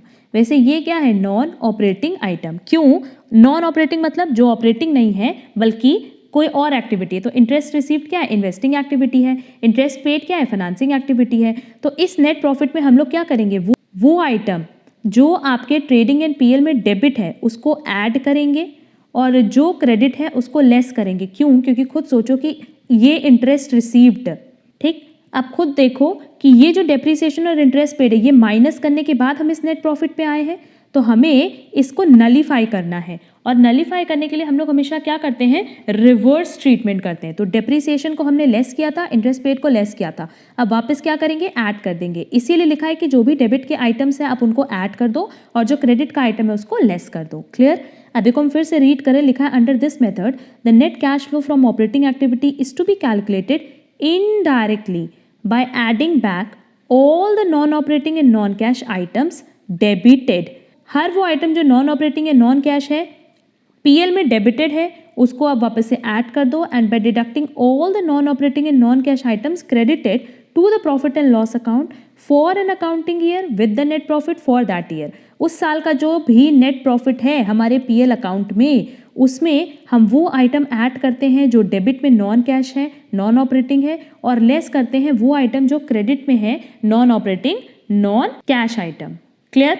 आगे लिखा है that is under this method net cash flow from operating activities determined by adjusting net profit और loss instead of individual items appearing in the PL account. अब देखो अगर हम लोग डायरेक्ट मेथड की बात करें बेटा, तो डायरेक्ट मेथड में हमने क्या किया था, डायरेक्ट मेथड में अगर मान लो ये हमारा पीएल है, ये हमारा ट्रेडिंग पीएल है, तो हमने क्या किया था कि जैसे यहाँ पे बाई सेल्स लिखा था, कैश सेल्स, यहाँ लिखा था टू कैश परचेज, तो हम इंडिविजुअल आइटम ले रहे थे और उसकी हेल्प से हम ऑपरेटिंग एक्टिविटीज़ का कैश फ्लो कैलकुलेट कर रहे थे, है ना। बट अब हम क्या करेंगे, अब हम करेंगे बैक कैलकुलेशन। वही चीज़ लिखा है कि net cash flow from operating activity is determined by adjusting net profit और loss instead of individual items appearing in the PL account. आप पीएल अकाउंट में जो अलग अलग आइटम है उसको ना कंसिडर करके किसको कंसिडर करोगे, अपने नेट प्रॉफिट या नेट लॉस को, और उसमें बैक कैलकुलेशन करके वापस से सारी चीज़ें रीएडजस्ट करके, या आप कह सकते हो कि कुछ आइटम्स को नलीफाई करके, तब हम आते हैं किस पे, net cash flow from operating activities पे। अब ऊपर जो हमने पूरा का पूरा फॉर्मेट बताया था उसी को हमने यहाँ पे एक्सप्लेन किया है कि under indirect method cash flow from operating activities prepared as follows. Direct method में तुम लोग देख लिए, डायरेक्ट मेथड में हम लोग क्या कहते हैं, सिंगल आइटम, इंडिविजुअल आइटम्स लेकर के उनको ऐड लेस कर दिया था, cash flow from operating activities तक पहुंच गए थे। बट अब क्या करेंगे, इनडायरेक्ट मेथड, नाम से समझ में आ रहा है। इनडायरेक्ट मेथड मतलब वही चीज कैलकुलेट करना है पर घुमा के। अब हम लोग स्टार्ट कहाँ से करेंगे, net profit before tax. Clear, यहाँ हमने क्या लिखा है, बिफोर टैक्स, या आफ्टर टैक्स नहीं है। अब यहाँ पे एक और कॉन्सेप्ट देख लो। अब देखो, जब हम लोग ट्रेडिंग पीएल बनाते हैं तो यहाँ हम लोग नेट प्रॉफिट लिखते हैं ना, तो ये नेट प्रॉफिट कौन सा वाला होगा, आफ्टर टैक्स। तो यहाँ जो हमने प्रोविजन फॉर टैक्स बनाया है, आप इसको ऐड ऑन कर दो क्योंकि इसको लेस करने के बाद ये फिगर आई है, तो इसको ऐड करने पे क्या आ जाएगा, net profit before tax. Clear. वैसे ही अगर कंपनीज वाली पीएल में देखो तो हम लोग यहाँ पे लिखते हैं प्रॉफिट बिफोर, दो चीज़ लिखते हैं अगर याद हो तो, टैक्स एंड एक्स्ट्राऑर्डिनरी आइटम, फिर टैक्स माइनस करते हैं, एक्स्ट्राऑर्डिनरी आइटम माइनस करते हैं, तो प्रॉफिट आफ्टर टैक्स आ जाता है। बट हमें कौन सा प्रॉफिट चाहिए, ये वाला प्रॉफिट जो before tax before extraordinary item है। तो वही चीज़ हमने यहाँ लिखा है कि net profit before tax, profit after tax plus provision for tax made during the year, कि जो भी प्रोविजन आपने बनाया है ड्यूरिंग द ईयर आप उसको क्या करोगे, ऐड ऑन कर दोगे। यहाँ पे भी तुम लोग को बहुत बार कंफ्यूजन होता है कि यहाँ पे प्रोविजन फॉर टैक्स क्यों लिया है और टैक्स पेड क्यों नहीं लिया है। वैसे तो हम उसको आगे समझाएंगे, बट एक चीज़ समझो, लेट्स से हमारा जो ईयर है वो है 2019 टू 2020। क्लियर। तो 31 मार्च 2020 को हमने अपनी बुक्स क्लोज कर दी, पर क्या 31 मार्च 2020 तक हम टैक्स पे करते हैं, नहीं, हम कभी भी उस डेट तक टैक्स का पेमेंट नहीं करते। टैक्स का पेमेंट नो डाउट हम आगे करते हैं। अच्छा, हम जो 31 मार्च 2020 तक की इनकम पे एक ऑन एन एवरेज टैक्स होता है उस पे क्या बना देते हैं, प्रोविजन फॉर टैक्स। क्लियर। और इस ईयर का जो टैक्स हम लोग पे करेंगे बेटा, वो कब पे करेंगे, 2020 2021 में। बट ऑब्वियस हम लोग नेक्स्ट ईयर ही तो इसका पेमेंट करते हैं। इस साल का जो टैक्स होगा उसका आप प्रोविजन बनाते हो और पिछले साल का टैक्स आप इस साल पे करते हो। मेरा पॉइंट क्लियर है। इसी का एग्जाम्पल हमने दिया कि लेट्स से अगर हम लोग का 2019-20 एक ईयर है और 2020-2021 है। अब देखो, ये मेरे पास 2 ईयर्स है, तो इस साल हमने 31 मार्च तक जो भी इनकम जनरेट की होगी उस पर हम एक प्रोविजन बना देते हैं, किसके लिए, फॉर टैक्स, कि ऑन एन एवरेज हमारा इतना टैक्स का अमाउंट लगेगा और इस टैक्स का पेमेंट हमें किस ईयर करना होता है, 2020-2021 में। यही करते हैं इनकम टैक्स में भी, इसको हम लोग प्रीवियस ईयर मानते हैं और इसको हम असेसमेंट ईयर मानते हैं। तो पेमेंट हमेशा कब होता है, असेसमेंट ईयर में होता है। तो ये पॉइंट तो हम लोग को क्लियर है। तो देखो, इसीलिए हमने यहाँ पे क्या लिखा है, profit after tax plus provision for tax made during the year, कि इस साल का जो प्रोविजन आपने बनाया होगा आप उसको ऐड करोगे, क्योंकि टैक्स प्रोविजन फॉर टैक्स आपने वही बनाया होगा। क्लियर। और एक और अमाउंट होती है टैक्स पेड की, जो कि आप आगे देखोगे एडजस्ट की गई है। इसका हम एक और छोटा सा एग्जाम्पल देते हैं कि लेट्स से जो 2019 और 20 हमने बोला और 2020-21 बोला, और एक अजम्पशन लो कि 2018-19 ये भी ईयर है। इस साल का जो टैक्स था, प्रोविजन फॉर टैक्स, वो था 30,000 का और इस साल का जो प्रोविजन फॉर टैक्स है वो है 40,000 का। क्लियर। हम लोग बुक्स बना रहे हैं इसी ईयर की, तो इस साल क्या ये 40,000 हम पे करेंगे, नहीं, ये 40,000 हम लोग कब पे करेंगे, 2020-21 में। तो 19-20 में कौन सा टैक्स पे करेंगे, जो पिछले साल प्रोविजन बना था वो किस साल पे करेंगे, 2019-20 में। क्लियर। तो इसका मतलब स्टार्टिंग में जब हम net profit before tax calculate करेंगे तो हमें ये वाला टैक्स ऐड करना है, और एक्चुअल में इस साल हमारे पास से कितना पैसा फ्लो हुआ है, आउटफ्लो हुआ है, ये 30,000, क्योंकि यही 30,000 का हमने पेमेंट किया है, जो कि बेसिकली लास्ट ईयर का टैक्स था। क्लियर। अब देखो, सिंपल है, नेट प्रॉफिट बिफोर टैक्स ये कैसे निकालेंगे, जितना प्रॉफिट आफ्टर टैक्स है प्लस जितना इस साल के लिए हमने प्रोविजन बनाया है, क्योंकि इस साल के लिए जो प्रोविजन बनाया है वो अभी तक हमने पे नहीं किया। अब इसके बाद हमने इसमें क्या क्या एडजस्टमेंट बताया था, non cash item, non operating item, अब नॉर्मल आइटम, बस यही 3 एडजस्ट करना है और तीनों का क्या करना है बेटा, नलीफाई करना है। तो अगर नॉन कैश एक्सपेंसेस है तो उसको ऐड कर देना, क्यों, क्योंकि पहले आपने अपने नेट प्रॉफिट में उसको लेस किया होगा। वैसे अगर नॉन कैश इनकम है तो उसको लेस कर देना, नॉन ऑपरेटिंग एक्सपेंस है ऐड कर देना, नॉन ऑपरेटिंग इनकम है लेस कर देना, अब नॉर्मल लॉस है ऐड कर देना, अब नॉर्मल गेन है लेस कर देना। और देख लो हम रिवर्स ट्रीटमेंट क्यों बता रहे हैं, क्योंकि हमें इसको नलीफाई करना है। तो देखो यहाँ हमने लिखा भी है कि जो नॉन कैश एक्सपेंसेस है जैसे डेप्रीसिएशन, तो डेप्रीसिएशन आपने माइनस किया होगा तब नेट प्रॉफिट आया होगा, अब उसको नलीफाई करने के लिए हम क्या करेंगे, ऐड कर देंगे। उसके अलावा और क्या क्या चीज़ें हैं, जैसे अगर आप अपनी गुडविल को राइट ऑफ करो, प्रिलिमिनरी एक्सपेंसेस हैं, तो क्या इसमें आपके पॉकेट से पैसा जाता है, नहीं, इसमें आपके पॉकेट से कोई पैसा नहीं जाता, बट स्टिल आपने देखा है कि इन सब का एडजस्टमेंट हम कहाँ करते हैं, विद इन पीएल अकाउंट। तो पीएल में ये सारी चीज़ें डिडक्ट करने के बाद हमारा नेट प्रॉफिट आता है, तो अब हम क्या करेंगे, वापस ऐड बैक। दूसरा है नेट ऑपरेटिंग एक्सपेंसेस, एक्सपेंसेस को क्या करेंगे, ऐड, जो कि है इंटरेस्ट पेड, क्योंकि इंटरेस्ट पेड क्या है, फाइनेंसिंग एक्टिविटी है। और नॉन ऑपरेटिंग इनकम में क्या लिखा है, इंटरेस्ट रिसीव, डिविडेंड रिसीव, तो ये बेसिकली इन्वेस्टिंग एक्टिविटी, इसलिए हम यहाँ से क्या करेंगे, लेस कर देंगे। अब नॉर्मल लॉस हमने एग्जाम्पल पहले ही दे दिया था, जैसे loss on sale of fixed assets and loss and long term investment. तो ये जो भी लॉस आपको हो रहा है ये आपके ऑपरेटिंग बिजनेस से या कोर बिजनेस से नहीं है, तो इसको हम क्या करेंगे, ऐड करेंगे। और अब नॉर्मल गेन को हम क्या करेंगे, लेस करेंगे। बाकी अगर हमारे पास और भी कोई नॉन कैश एक्सपेंसेस है या नॉन ऑपरेटिंग एक्सपेंसेस इनकम है या कोई अबनॉर्मल आइटम और कोई अबनॉर्मल लॉस या गेन है, तो उसको भी हम क्या करेंगे, रीएडजस्ट करेंगे या कह लो कि कैंसिल करेंगे। तो अदर नॉन कैश एक्सपेंसेस, जैसे कि अगर मान लो प्रॉफिट एंड लॉस अकाउंट में प्रोविजन फॉर बैड डेट होता है, तो प्रोविजन बनाना मतलब क्या, जिसकी हमें उम्मीद होती है कि अगले साल लॉस होगा, बट कोई ज़रूरी नहीं कि ये लॉस हो, बट क्या इसमें हमारे पास हमारे पॉकेट से पैसा जाता है, नहीं, हम क्या करते हैं, सिर्फ प्रोविजनिंग करते हैं, बट एक्चुअल में इसका कहीं पेमेंट नहीं करते, तो इसको भी हम क्या कर देंगे, ऐड बैक कर देंगे। क्लियर, ये सारी चीज़ें ऐड बैक करने के बाद अब आपके पास जो बैलेंस आएगा उसको हम बोलेंगे operating profit before working capital changes. अब देखो हमने तो यहाँ पे वो सारे आइटम्स एडजस्ट किए हैं जो basically profit and loss account से रिलेटेड थे, पर बैलेंस शीट में हमने बताया था कि करंट लायबिलिटी और करंट असेट भी किसका पार्ट बनता है, ऑपरेटिंग एक्टिविटीज़ का बनता है। अब आप लोग बोलोगे कि मैम डायरेक्ट मेथड में तो आपने नहीं किया था, डायरेक्ट मेथड में याद करो हमने बोला था कि अगर कोई कैश कलेक्शन हो रहा है फ्रॉम डेटर तो वो हम डायरेक्टली कहाँ इंक्लूड कर ले रहे थे, ऑपरेटिंग एक्टिविटीज़ के कैलकुलेशन में। क्लियर, बट अगर हम लोग पीएल की हेल्प से बैक कैलकुलेशन कर रहे हैं तो पीएल के विद इन तो कहीं पे भी कलेक्शन फ्रॉम डेटर नहीं होगा, इसीलिए डेटर्स को हम इंक्लूड नहीं कर पाते हैं, तो वो अब हम इंक्लूड करेंगे किसके फॉर्म में, changes in operating current asset current liability, कि करंट एसेट और करंट लायबिलिटी में जो भी चेंजेस हुआ है ड्यूरिंग द ईयर उसको भी हम कहाँ एडजस्ट करेंगे, अपने ऑपरेटिंग प्रॉफिट में। तो ये ऑपरेटिंग प्रॉफिट ओवरऑल, अगर आपको ऑपरेटिंग प्रॉफिट चाहिए तो वहाँ पे आपको करंट एसेट और करंट लायबिलिटी का भी एडजस्टमेंट करना होगा। ये चारों पॉइंट अभी हम समझाएंगे कि कैसे ऐड लेस हुआ है। उसके बाद हमारा कैश फ्लो आया ऑपरेटिंग एक्टिविटी से before tax and extraordinary item, यहाँ पे ऐड कर लेना before tax and extraordinary item.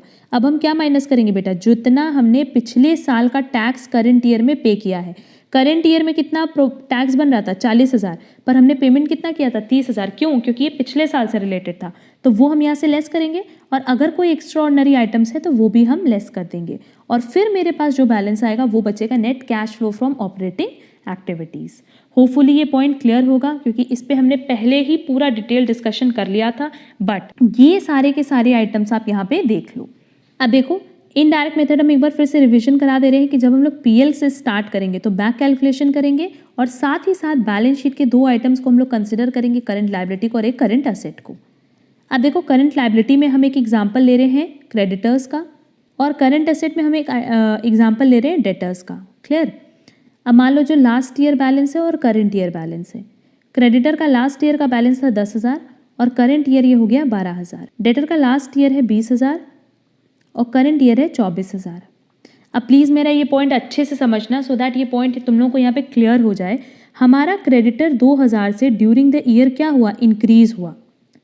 Creditor increase हुआ मतलब क्रेडिटर कौन होता है, जिससे हम उधार पे क्रेडिट पे परचेज करते हैं। तो इस केस में अगर ये 2000 रुपीज़ करंट ईयर में इंक्रीज़ हो रहा है, इसका मतलब हमने और 2000 का एक्स्ट्रा क्रेडिट परचेज किया, बट क्या इसके बदले अपना पैसा फंसाया? नहीं। तो अगर आपने अपना पैसा ब्लॉक नहीं किया तो ये क्या करेगा? कैश इंक्रीज करेगा, क्योंकि इस 2000 रुपीज़ से हम क्या मान रहे हैं कि वो कैश इंक्रीज हो रहा है। बट इफ इन केस मान लो डेटर्स जो 20,000 से 24,000 हो रहा है, इसका मतलब आपने अपना 4,000 रुपये और क्रेडिट सेल्स किया है। तो बेसिकली आप क्या कर रहे हो? जो पैसा आपको मिल सकता था वो पैसा आपने यहाँ पे फंसा दिया, और क्योंकि आप पैसा फंसा रहे हो तो हम इसको क्या बोलेंगे? Cash outflow. क्लियर? और एक छोटा सा एग्जांपल लो कि लेट्स से हमारे पास आउटस्टैंडिंग एक्सपेंसेस है, पहला था 8,000, अब है 10,000। तो आउटस्टैंडिंग मतलब क्या कि जो हमें पे करना था, जो हमारी ड्यूटी थी पे करने की, ड्यू डेट निकल गई पर हमने पेमेंट नहीं किया, तो इसका मतलब हमने 2,000 रुपये यहाँ पे अभी और फर्दर फंसाया है जो अभी हमने पे नहीं किया। तो जब हमने पे नहीं किया, मेरी पे करने की ड्यूटी थी, तो कहीं ना कहीं ये पैसा हमने बचा लिया ना, तो इसको हम क्या बोलेंगे? Cash inflow. फिलहाल के लिए हम ये बोलेंगे कि इससे हमारा कैश बढ़ गया। और यहाँ एग्जाम्पल ले लो स्टॉक का। मान लो पहले स्टॉक था मेरे पास 40,000 और अब कितना है? 42,000। तो देखो स्टॉक मतलब क्या? क्लोजिंग स्टॉक जो आपके गोडाउन में पड़ा है। पहले 40,000 का सामान पड़ा था, अब 42,000 का सामान पड़ा है। तो ये जो 2,000 का आपके पास एक्स्ट्रा सामान इस साल आपने बढ़ाया, ये जो 2,000 रुपीज़ आपने अपने असेट को, करंट असेट को इंक्रीज किया, तो ये पैसा कहीं ना कहीं आपने फंसाया, क्योंकि ये आप सेल करके अर्न भी कर सकते थे। तो इसको हम लोग क्या बोलते हैं? Cash outflow. दूसरी तरह से समझो कि लेट्स से अगर मान लो क्रेडिटर्स मेरे पास जो लास्ट ईयर थे वो थे 8,000 और करंट ईयर में हो गया 6,000, तो इसका मतलब आपका क्रेडिटर्स 2,000 से डिडक्ट हुआ। अगर ये डिडक्ट हुआ, इसका मतलब आपने इनको पेमेंट किया होगा, और अगर आपने पेमेंट किया होगा तो क्या होगा? Cash outflow. वैसे लेट्स से अगर डेटर्स मेरे पास पहले 8,000 थे और अब वो हो गए 4,000, इसका मतलब ये 4,000 से आपका डेटर्स डिक्रीज हुआ, और डेटर कौन है? जिसको आपने क्रेडिट सेल किया था, तो ये पैसा आपको मिला होगा, ये 4,000 रुपया डेटर से मिला होगा, तभी तो डेटर्स डिक्रीज कर रहे हैं। तो इसका मतलब ये क्या हो गया बेटा? Cash inflow. क्लियर? तो सिंपली देखो, हमने यही चीज़ बताया कि क्रेडिटर्स जो मेरी करंट लायबिलिटी है, अगर इंक्रीज हो रहा था इन करंट लायबिलिटीज़, तो हम ये मान रहे थे कि कहीं ना कहीं इस साल हमें पेमेंट नहीं करना पड़ रहा है, तो उसको हम लोग कैश इनफ्लो मानेंगे। और अगर हमारी करंट लायबिलिटीज़ डिक्रीज हुई, इसका मतलब हमने उनको पेमेंट किया होगा, तभी तो वो डिक्रीज हो रही है, तो ये क्या हो जाएगा? Cash outflow. वैसे ही जैसे डेटर का हमने एग्जाम्पल लिया जो कि करंट असेट है, इसमें हमने बताया कि अगर हमारा करंट असेट बढ़ रहा है, इसका मतलब हम अपना मार्केट में पैसा फंसा रहे हैं, क्योंकि वो पैसा हमें निकलवाना चाहिए था डेटर से, तो उसको हम मानेंगे कैश आउटफ्लो। बट अगर हमारा करंट असेट डिक्रीज हो रहा है, तो डिक्रीज होने पे हमें, डिक्रीज होना मतलब अगर डेटर्स डिक्रीज हुआ मतलब हमें पैसा मिला होगा, और अगर पैसा मिला होगा तो कैश क्या होगा? इनफ्लो। क्लियर? बेसिकली अगर देखा जाए तो यही कॉन्सेप्ट है, और ये होपफुली आप लोगों को समझ में आ गया होगा। तो यही चीज़ हम यहाँ पे मेंशन भी किए हैं, देखो कि अगर हमारा करंट लायबिलिटी इंक्रीज हो रहा है तो उससे कैश इनफ्लो होगा, या अगर करंट एसेट डिक्रीज हो रहा है तो उससे कैश इनफ्लो होगा। तो इन दोनों को ऐड कर देंगे एंड इसके वाइस वर्सा को क्या करेंगे? लेस कर देंगे। क्लियर? तो ये तो पॉइंट समझ में आ गया कि कब ये ऐड होगा और कब लेस होगा। बट एक पॉइंट हम यहाँ पे बताएं कि करंट लायबिलिटीज़ में क्या आइटम्स यहाँ नहीं इंक्लूड होगा। जैसे बैंक ओवरड्राफ्ट यहाँ इंक्लूड नहीं होगा। क्यों? क्योंकि बैंक ओवरड्राफ्ट वैसे तो करंट लायबिलिटी है, बट ये किसका पार्ट बनता है? कैश एंड कैश इक्विवेलेंट का। वैसे ही अगर मान लो प्रोविजन फॉर टैक्स है, तो प्रोविजन फॉर टैक्स भी किसका पार्ट होता है? करंट लायबिलिटीज़ का। बट प्रोविजन फॉर टैक्स को हम लोग कहाँ इंक्लूड करते हैं? स्टार्टिंग में, जब हम लोगों को नेट प्रॉफिट में, जब हम लोग को नेट प्रॉफिट आफ्टर टैक्स में टैक्स वापस से ऐड बैक करना होता है, तब हम इस प्रोविजन को वहाँ यूज़ कर लेते हैं। तो इसका मतलब इसको हम यहाँ पे करंट लायबिलिटी की तरह ट्रीट नहीं करेंगे। And last, dividend payable. अब देखो, डिविडेंड पेएबल की बात करें तो वैसे तो ये करंट लायबिलिटी है, बट क्या हम इसको एज करंट लायबिलिटी यहाँ यूज़ करेंगे? नहीं, इसको हम एज करंट लायबिलिटी यूज़ नहीं करेंगे। इसीलिए हम क्या करते हैं? डिविडेंड पेड का ट्रीटमेंट अलग दिखाते हैं। तो यहाँ नो डाउट हमने ये मेंशन किया है कि करंट लायबिलिटीज़ का इंक्रीज और डिक्रीज, बट याद रखना कि 3 आइटम को यहाँ पे बेसिकली वो करंट लायबिलिटी है, बट फिर भी हम उसको करंट लायबिलिटी की तरह ट्रीट नहीं कर सकते। तो रीज़न बीइंग कि हमने ये चीज़ बता दी कि जैसे बैंक ओवरड्राफ्ट है तो भाई वो कैश एंड कैश इक्विवेलेंट है, इसीलिए हम उसको करंट लायबिलिटी की तरह ट्रीट नहीं करेंगे। और वैसे provision for tax and dividend payable के लिए भी हमने क्लियरली बताया कि क्योंकि हम उसका अलग अलग ट्रीटमेंट करते हैं, तो इसकी वजह से हम उसको एज करंट लायबिलिटी इंक्लूड नहीं कर सकते। क्लियर? अब जैसे बैंक ओडी देखो, बैंक ओवरड्राफ्ट, होपफुली सबको पता होगा कि व्हाट इज बैंक ओवरड्राफ्ट। अगर हम अपने बैंक की बात करें ना, तो बैंक में दो तरह का अकाउंट होता है। एक तो होता है सेविंग अकाउंट जो हम लोगों का है, दैट इज इंडिविजुअल का, और एक होता है करेंट अकाउंट जो बेसिकली बिजनेसमैन का होता है।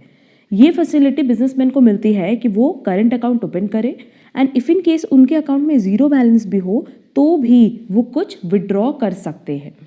क्लियर?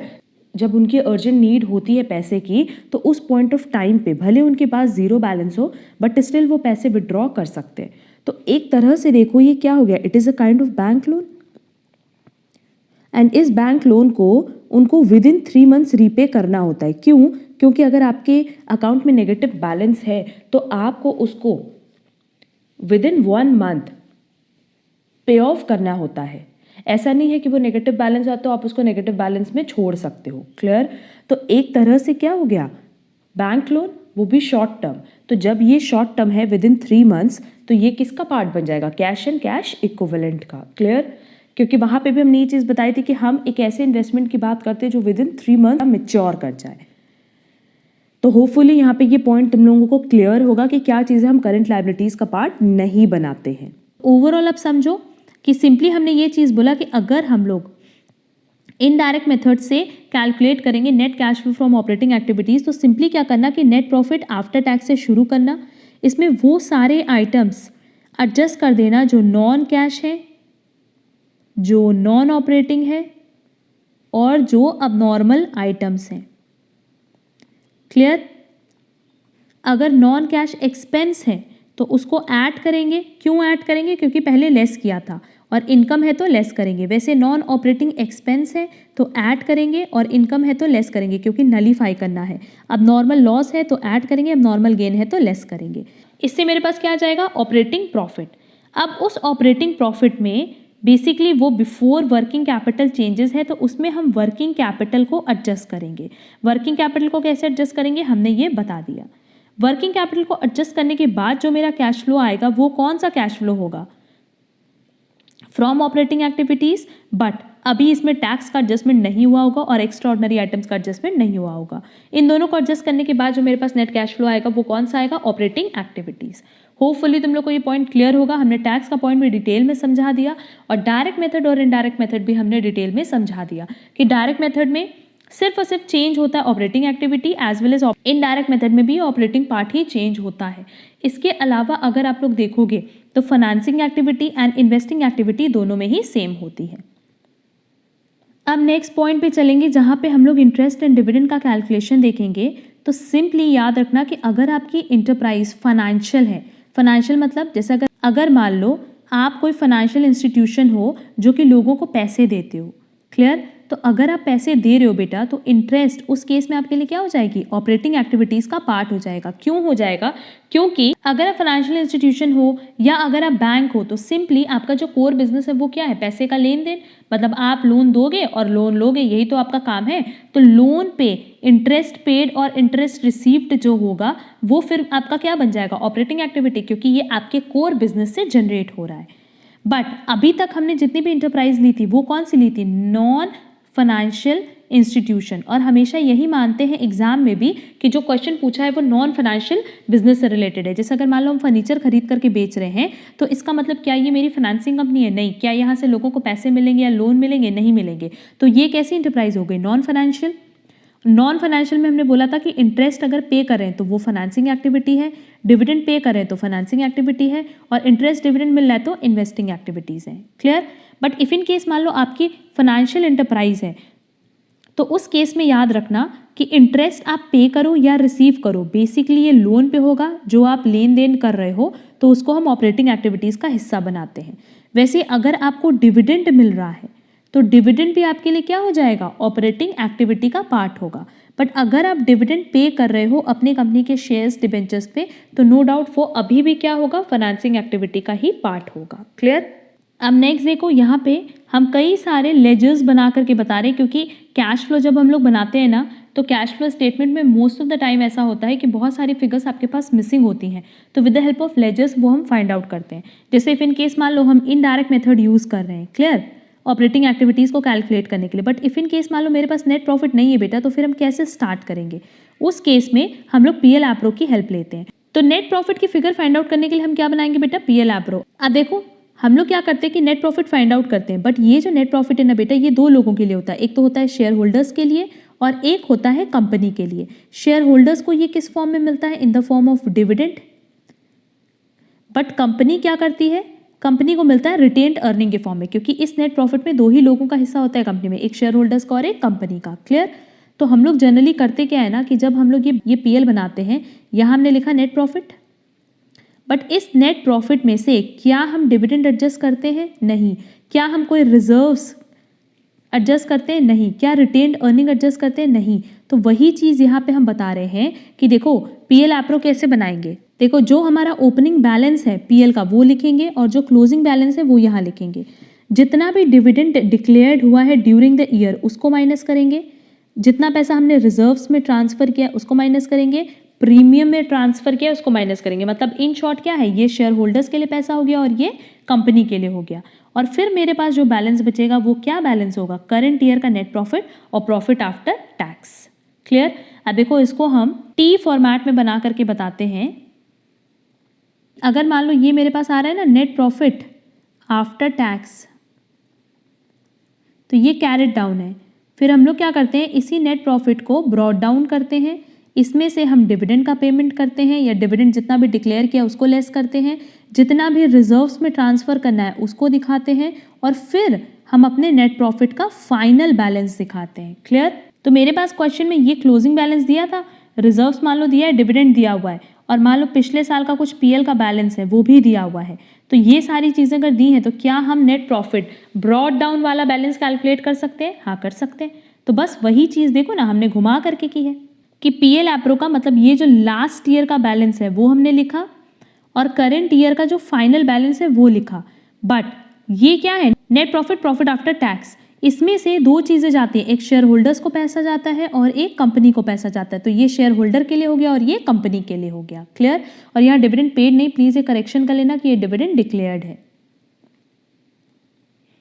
नेक्स्ट रिजर्व अकाउंट बनाएंगे। तो रिजर्व अकाउंट का ये ओपनिंग बैलेंस है, ये क्लोजिंग बैलेंस है और जो भी बैलेंस बचा मतलब करंट ईयर आपने जो भी बनाया है, जैसे अगर मान लो लास्ट ईयर 40,000 का रिजर्व्स था और करंट ईयर में 60,000 का रिजर्व्स हुआ, मतलब 20,000 का आपने करंट ईयर में फर्दर रिजर्व्स बनाया है, जो आपको कहाँ शो हो रहा होगा? ये पीएल एप्रो में। क्लियर? नेक्स्ट डिविडेंड पेबल और अनक्लेम्ड डिविडेंड। अब देखो डिविडेंड में बहुत सारे स्टूडेंट्स को बहुत प्रॉब्लम होती है। हम पहले ही बता दें कि डिविडेंड दो तरह का होता है, एक तो होता है डिक्लेयर्ड और एक होता है इंटरिम। पहले आप लोग सुनते थे प्रपोज्ड डिविडेंड, अब प्रपोज्ड डिविडेंड का कॉन्सेप्ट ना कंप्लीटली खत्म हो चुका है। प्रपोज्ड डिविडेंड की जगह अब जो टर्म हम लोग यूज़ करते हैं उसको हम कहते हैं डिविडेंड डिक्लेयर्ड। देखो डिविडेंड डिक्लेयर्ड क्या होता है उसकी डेफिनेशन हमने यहाँ प्रॉपरली लिखी है कि it is amount of the after tax profit a company has formally authorise to distribute to its share holders but has not yet paid in cash. मतलब जो हमारा नेट प्रॉफिट आफ्टर टैक्स आ रहा है उसमें से कंपनी जितना declare करेगी वो डिविडेंड देगी। अभी पे नहीं किया है, कैश में पे नहीं किया, बट क्या कर दिया? डिक्लेयर कर दिया। बट अगर इंटरिम डिविडेंड की बात करोगे ना तो इंटरिम डिविडेंड बेसिकली क्या होता है कि जो आप करंट फाइनेंशियल ईयर में किसी टाइम पे डिक्लेयर कर रहे हो। जैसे मान लो लास्ट ईयर आपका नेट प्रॉफिट आफ्टर टैक्स आया, मान लेते हैं कि 2019-20 में हम हैं और हमारा नेट प्रॉफिट आफ्टर टैक्स आया, इसमें से कंपनी ने डिविडेंड डिक्लेयर किया है कि हम इतना डिविडेंड पे करेंगे। ये डिविडेंड कब पे करेंगे? क्योंकि अब भाई अब 19-20 के एंड में अगर आपने डिक्लेयर किया तो बट ऑब्वियस आप इसका पेमेंट कब करोगे? 2021 में। क्लियर? तो ये जो डिविडेंड डिक्लेयर आपने किया है वो 19-20 में पे नहीं किया होगा, उसका पेमेंट आप कब करोगे? 2021 में। तो ऐसे डिविडेंड को हम क्या कहते हैं? Dividend declared.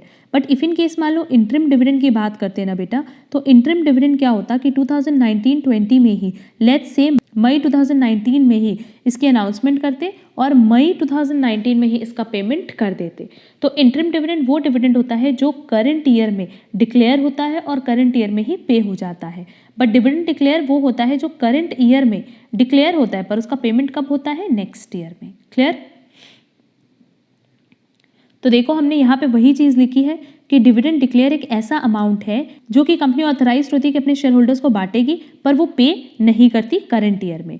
But interim dividend it is a dividend which is declared by the board of directors in between the financial year.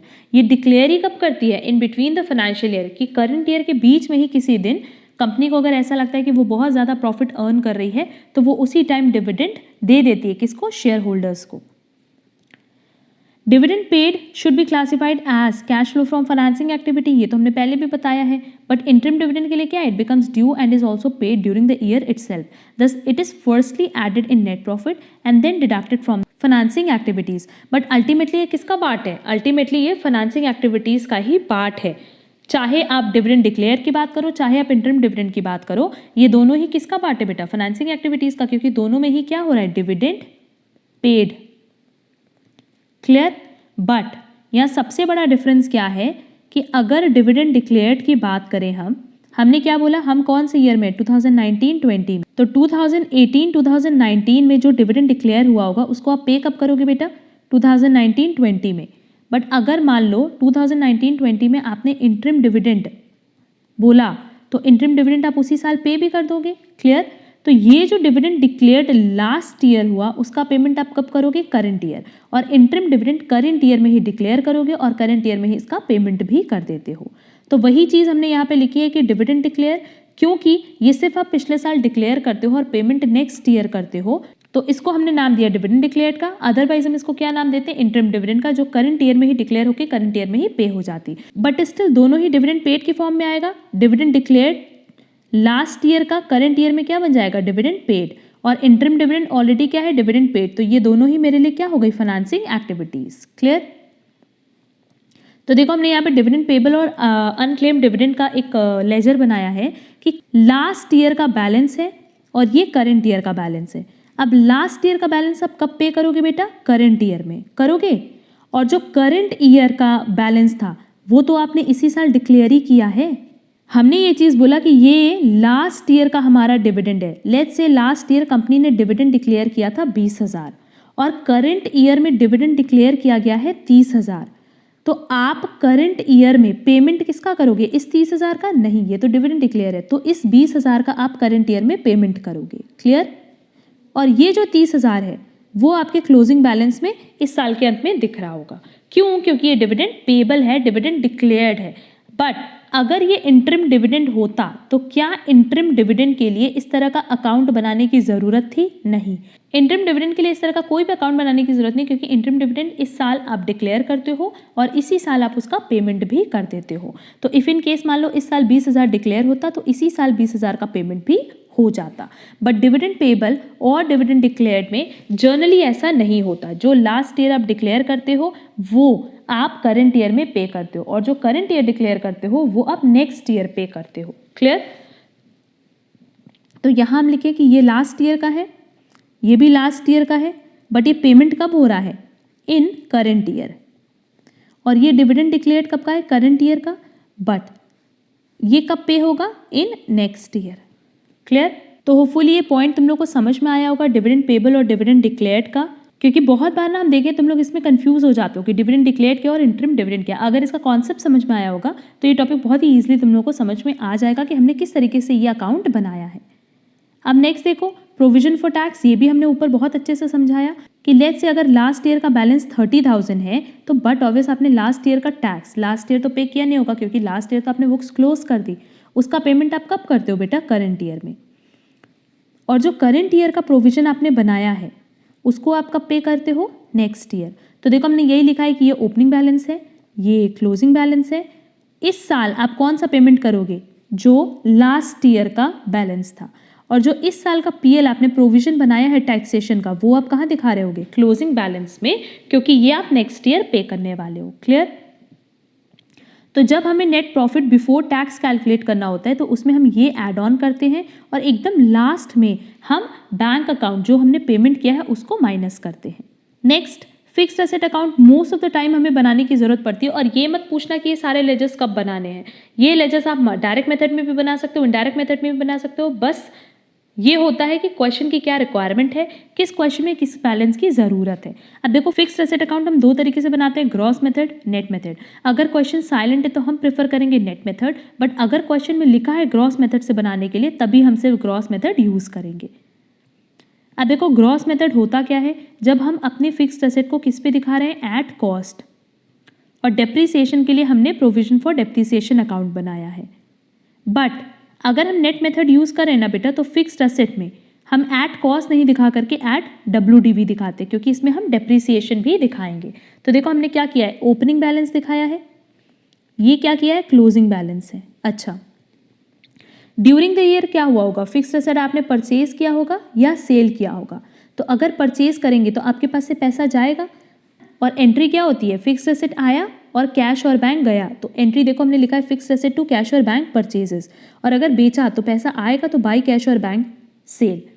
But एक चीज़ का ध्यान रखना कि जब भी हम अपने एसेट को सेल करेंगे तो सेल पे हमेशा प्रॉफिट या लॉस होगा, क्योंकि सेल आप कभी भी बिना फायदे या नुकसान के नहीं कर सकते। क्लियर। और दूसरी चीज़, जिस एसेट को आप सेल कर रहे हो उसको सेल की डेट तक जितना भी डेप्रिसिएशन होता है वो भी हम बुक्स में दिखाते हैं। तो देखो हम यहाँ पे लिखे भी हैं बाई डेप्रिसिएशन, ये कौन से वाले पे है, सेल वाले पे। क्लियर।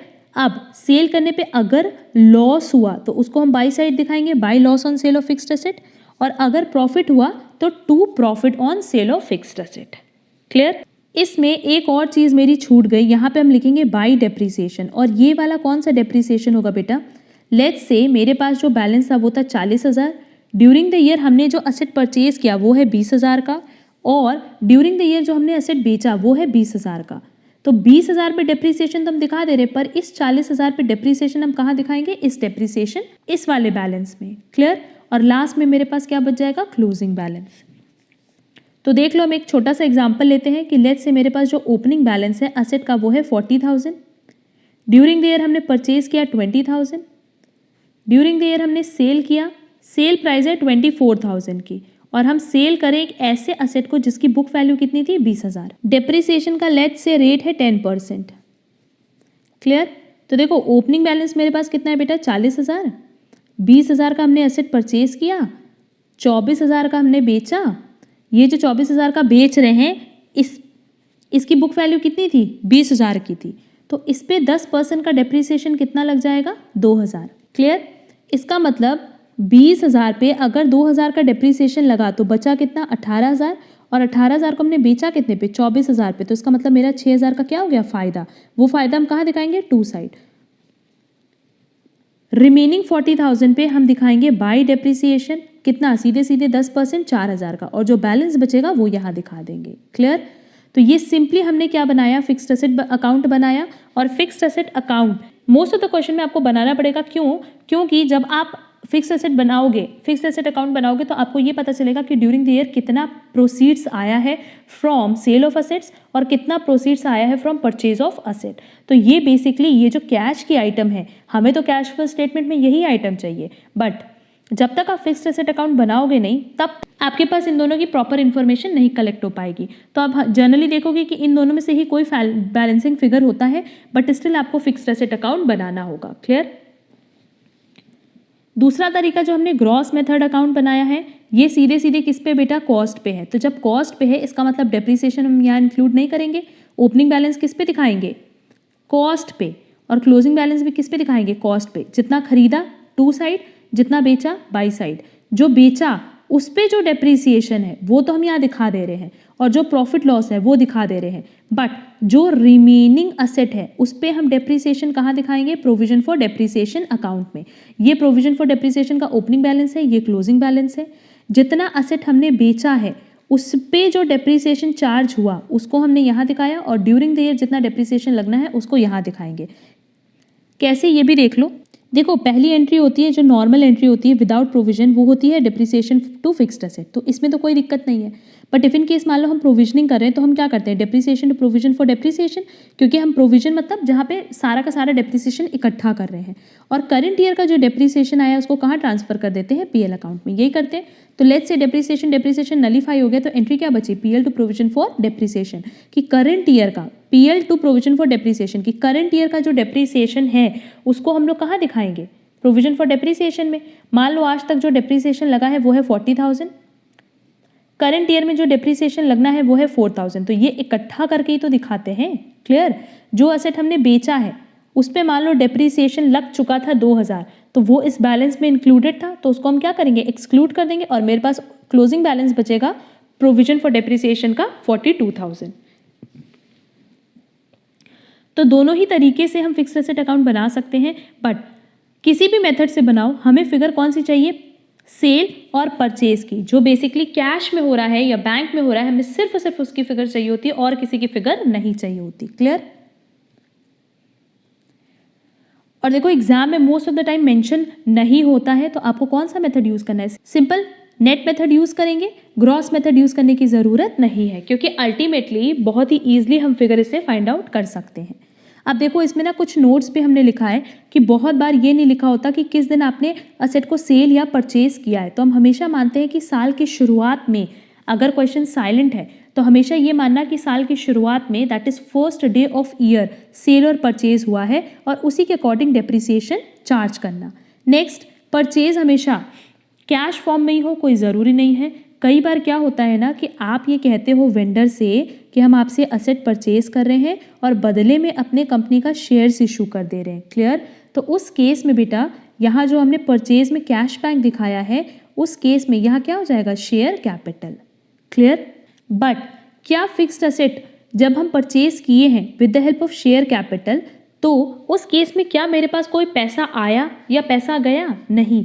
अब जब कैश इनफ्लो आउटफ्लो नहीं हुआ तो क्या ये कैश फ्लो स्टेटमेंट का पार्ट बनेगा? नहीं बनेगा। जब हम इसको कैश में परचेज कर रहे हैं तब तो क्योंकि कैश आउटफ्लो हो रहा है इसीलिए इन्वेस्टिंग एक्टिविटी का पार्ट बनता है, अदरवाइज हम इसको कैश फ्लो स्टेटमेंट में कहीं पे भी इंक्लूड नहीं करेंगे। Next, if fixed assets are revalued then increase fixed asset account with increase in value. ये जब हम न्यूमेरिकल सॉल्व करवाएंगे तो ये पॉइंट तुम लोग को क्लियरली समझा देंगे। लास्ट हमारा इन्वेस्टमेंट अकाउंट है। इन्वेस्टमेंट क्योंकि इन्वेस्टिंग एक्टिविटीज़ है, सेम बनता है फिक्स्ड असेट जैसा, ओपनिंग बैलेंस, क्लोजिंग बैलेंस।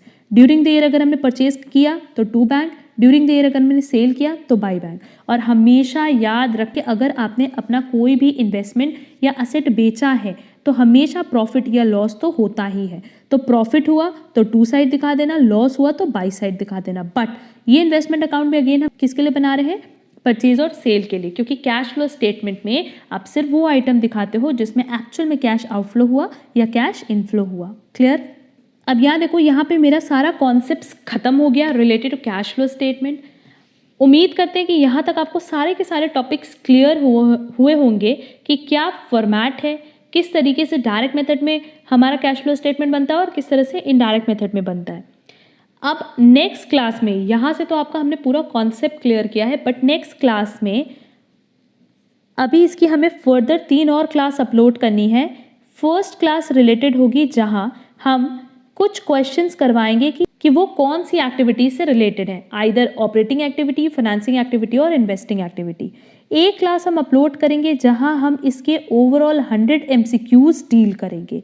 और थर्ड, कुछ न्यूमेरिकल क्वेश्चन जिससे आपका सारा कॉन्सेप्ट क्लियर हो जाएगा। फिर भले बीकॉम रेगुलर कोर्स हो, एमकॉम रेगुलर कोर्स हो, एमकॉम में भी बात करें तो फर्स्ट सेमेस्टर में बेसिकली सबका फाइनेंशियल मैनेजमेंट होगा और फाइनेंशियल मैनेजमेंट का ही ये पार्ट है कैश फ्लो स्टेटमेंट।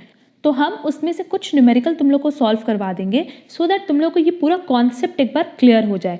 जो भी न्यूमेरिकल हम सॉल्व करवाएंगे कुछ उसमें से डायरेक्ट मेथड पे होगा, कुछ इनडायरेक्ट मेथड पे होगा, एंड वो न्यूमेरिकल की क्लास आपके लिए बहुत इंपॉर्टेंट होगी। रीजन बीइंग उससे आप पूरे कॉन्सेप्ट की एप्लीकेशन देख पाओगे कि कैसे कैसे एप्लीकेशन हुई है, क्योंकि इस क्लास में तो हमने सारा का सारा फॉर्मेट वगैरह समझा दिया, बट उस पर एप्लीकेशन आप कहाँ देखोगे, आप देखोगे न्यूमेरिकल क्लास में। क्लियर? तो अगर आप बीकॉम एमकॉम एंट्रेंस एग्जाम के लिए प्रिपरेशन कर रहे हो तो इस कॉन्सेप्ट क्लास के साथ साथ आप अगली 2 क्लास जिसमें हम MCQ सेशन एंड एक्टिविटीज़ पे डील करेंगे वो देख लेना। एंड अगर आपका बीकॉम एमकॉम रेगुलर कोर्स चल रहा है तो उस केस में सिंपली आप क्या करना, कॉन्सेप्ट क्लास के साथ साथ न्यूमेरिकल क्लास भी देख लेना, क्योंकि न्यूमेरिकल क्लास कवर करने के बाद आपको नो डाउट कहीं पे भी कोई डाउट नहीं रह जाएगा। आप बहुत ही सिंपली ये समझ जाओगे कि किस तरीके से डायरेक्ट मेथड और इनडायरेक्ट मेथड में आपको क्वेश्चन सॉल्व करना है। हम क्वेश्चन की PDF भी प्रोवाइड करेंगे, तो उसके लिए आपको परेशान होने की जरूरत नहीं है। अच्छा, अगर आपको हमारे कॉन्सेप्ट क्लास में जो कि रिलेटेड थी कैश फ्लो स्टेटमेंट, इसमें अगर कहीं पे भी कोई प्रॉब्लम होगी तो आप कमेंट बॉक्स में कमेंट करके पूछ सकते हो। इसके अलावा हमारे टेलीग्राम चैनल से आप ज़रूर जुड़ जाना, जहाँ पे आपको इसका नोट्स मिल जाएगा, जहाँ पे आपको इसका PDF मिल जाएगा, और अगर कोई डाउट होगा तो आप हमसे हमारे टेलीग्राम चैनल पे भी पूछ सकते हो। तो उम्मीद करते हैं आज की क्लास आपको पसंद आई होगी। न्यूमेरिकल की class and related to cash flow statement बाकी जो भी क्लासेस हैं वो हम बहुत जल्दी अपलोड करेंगे। आज के लिए बस इतना। Thank you so much.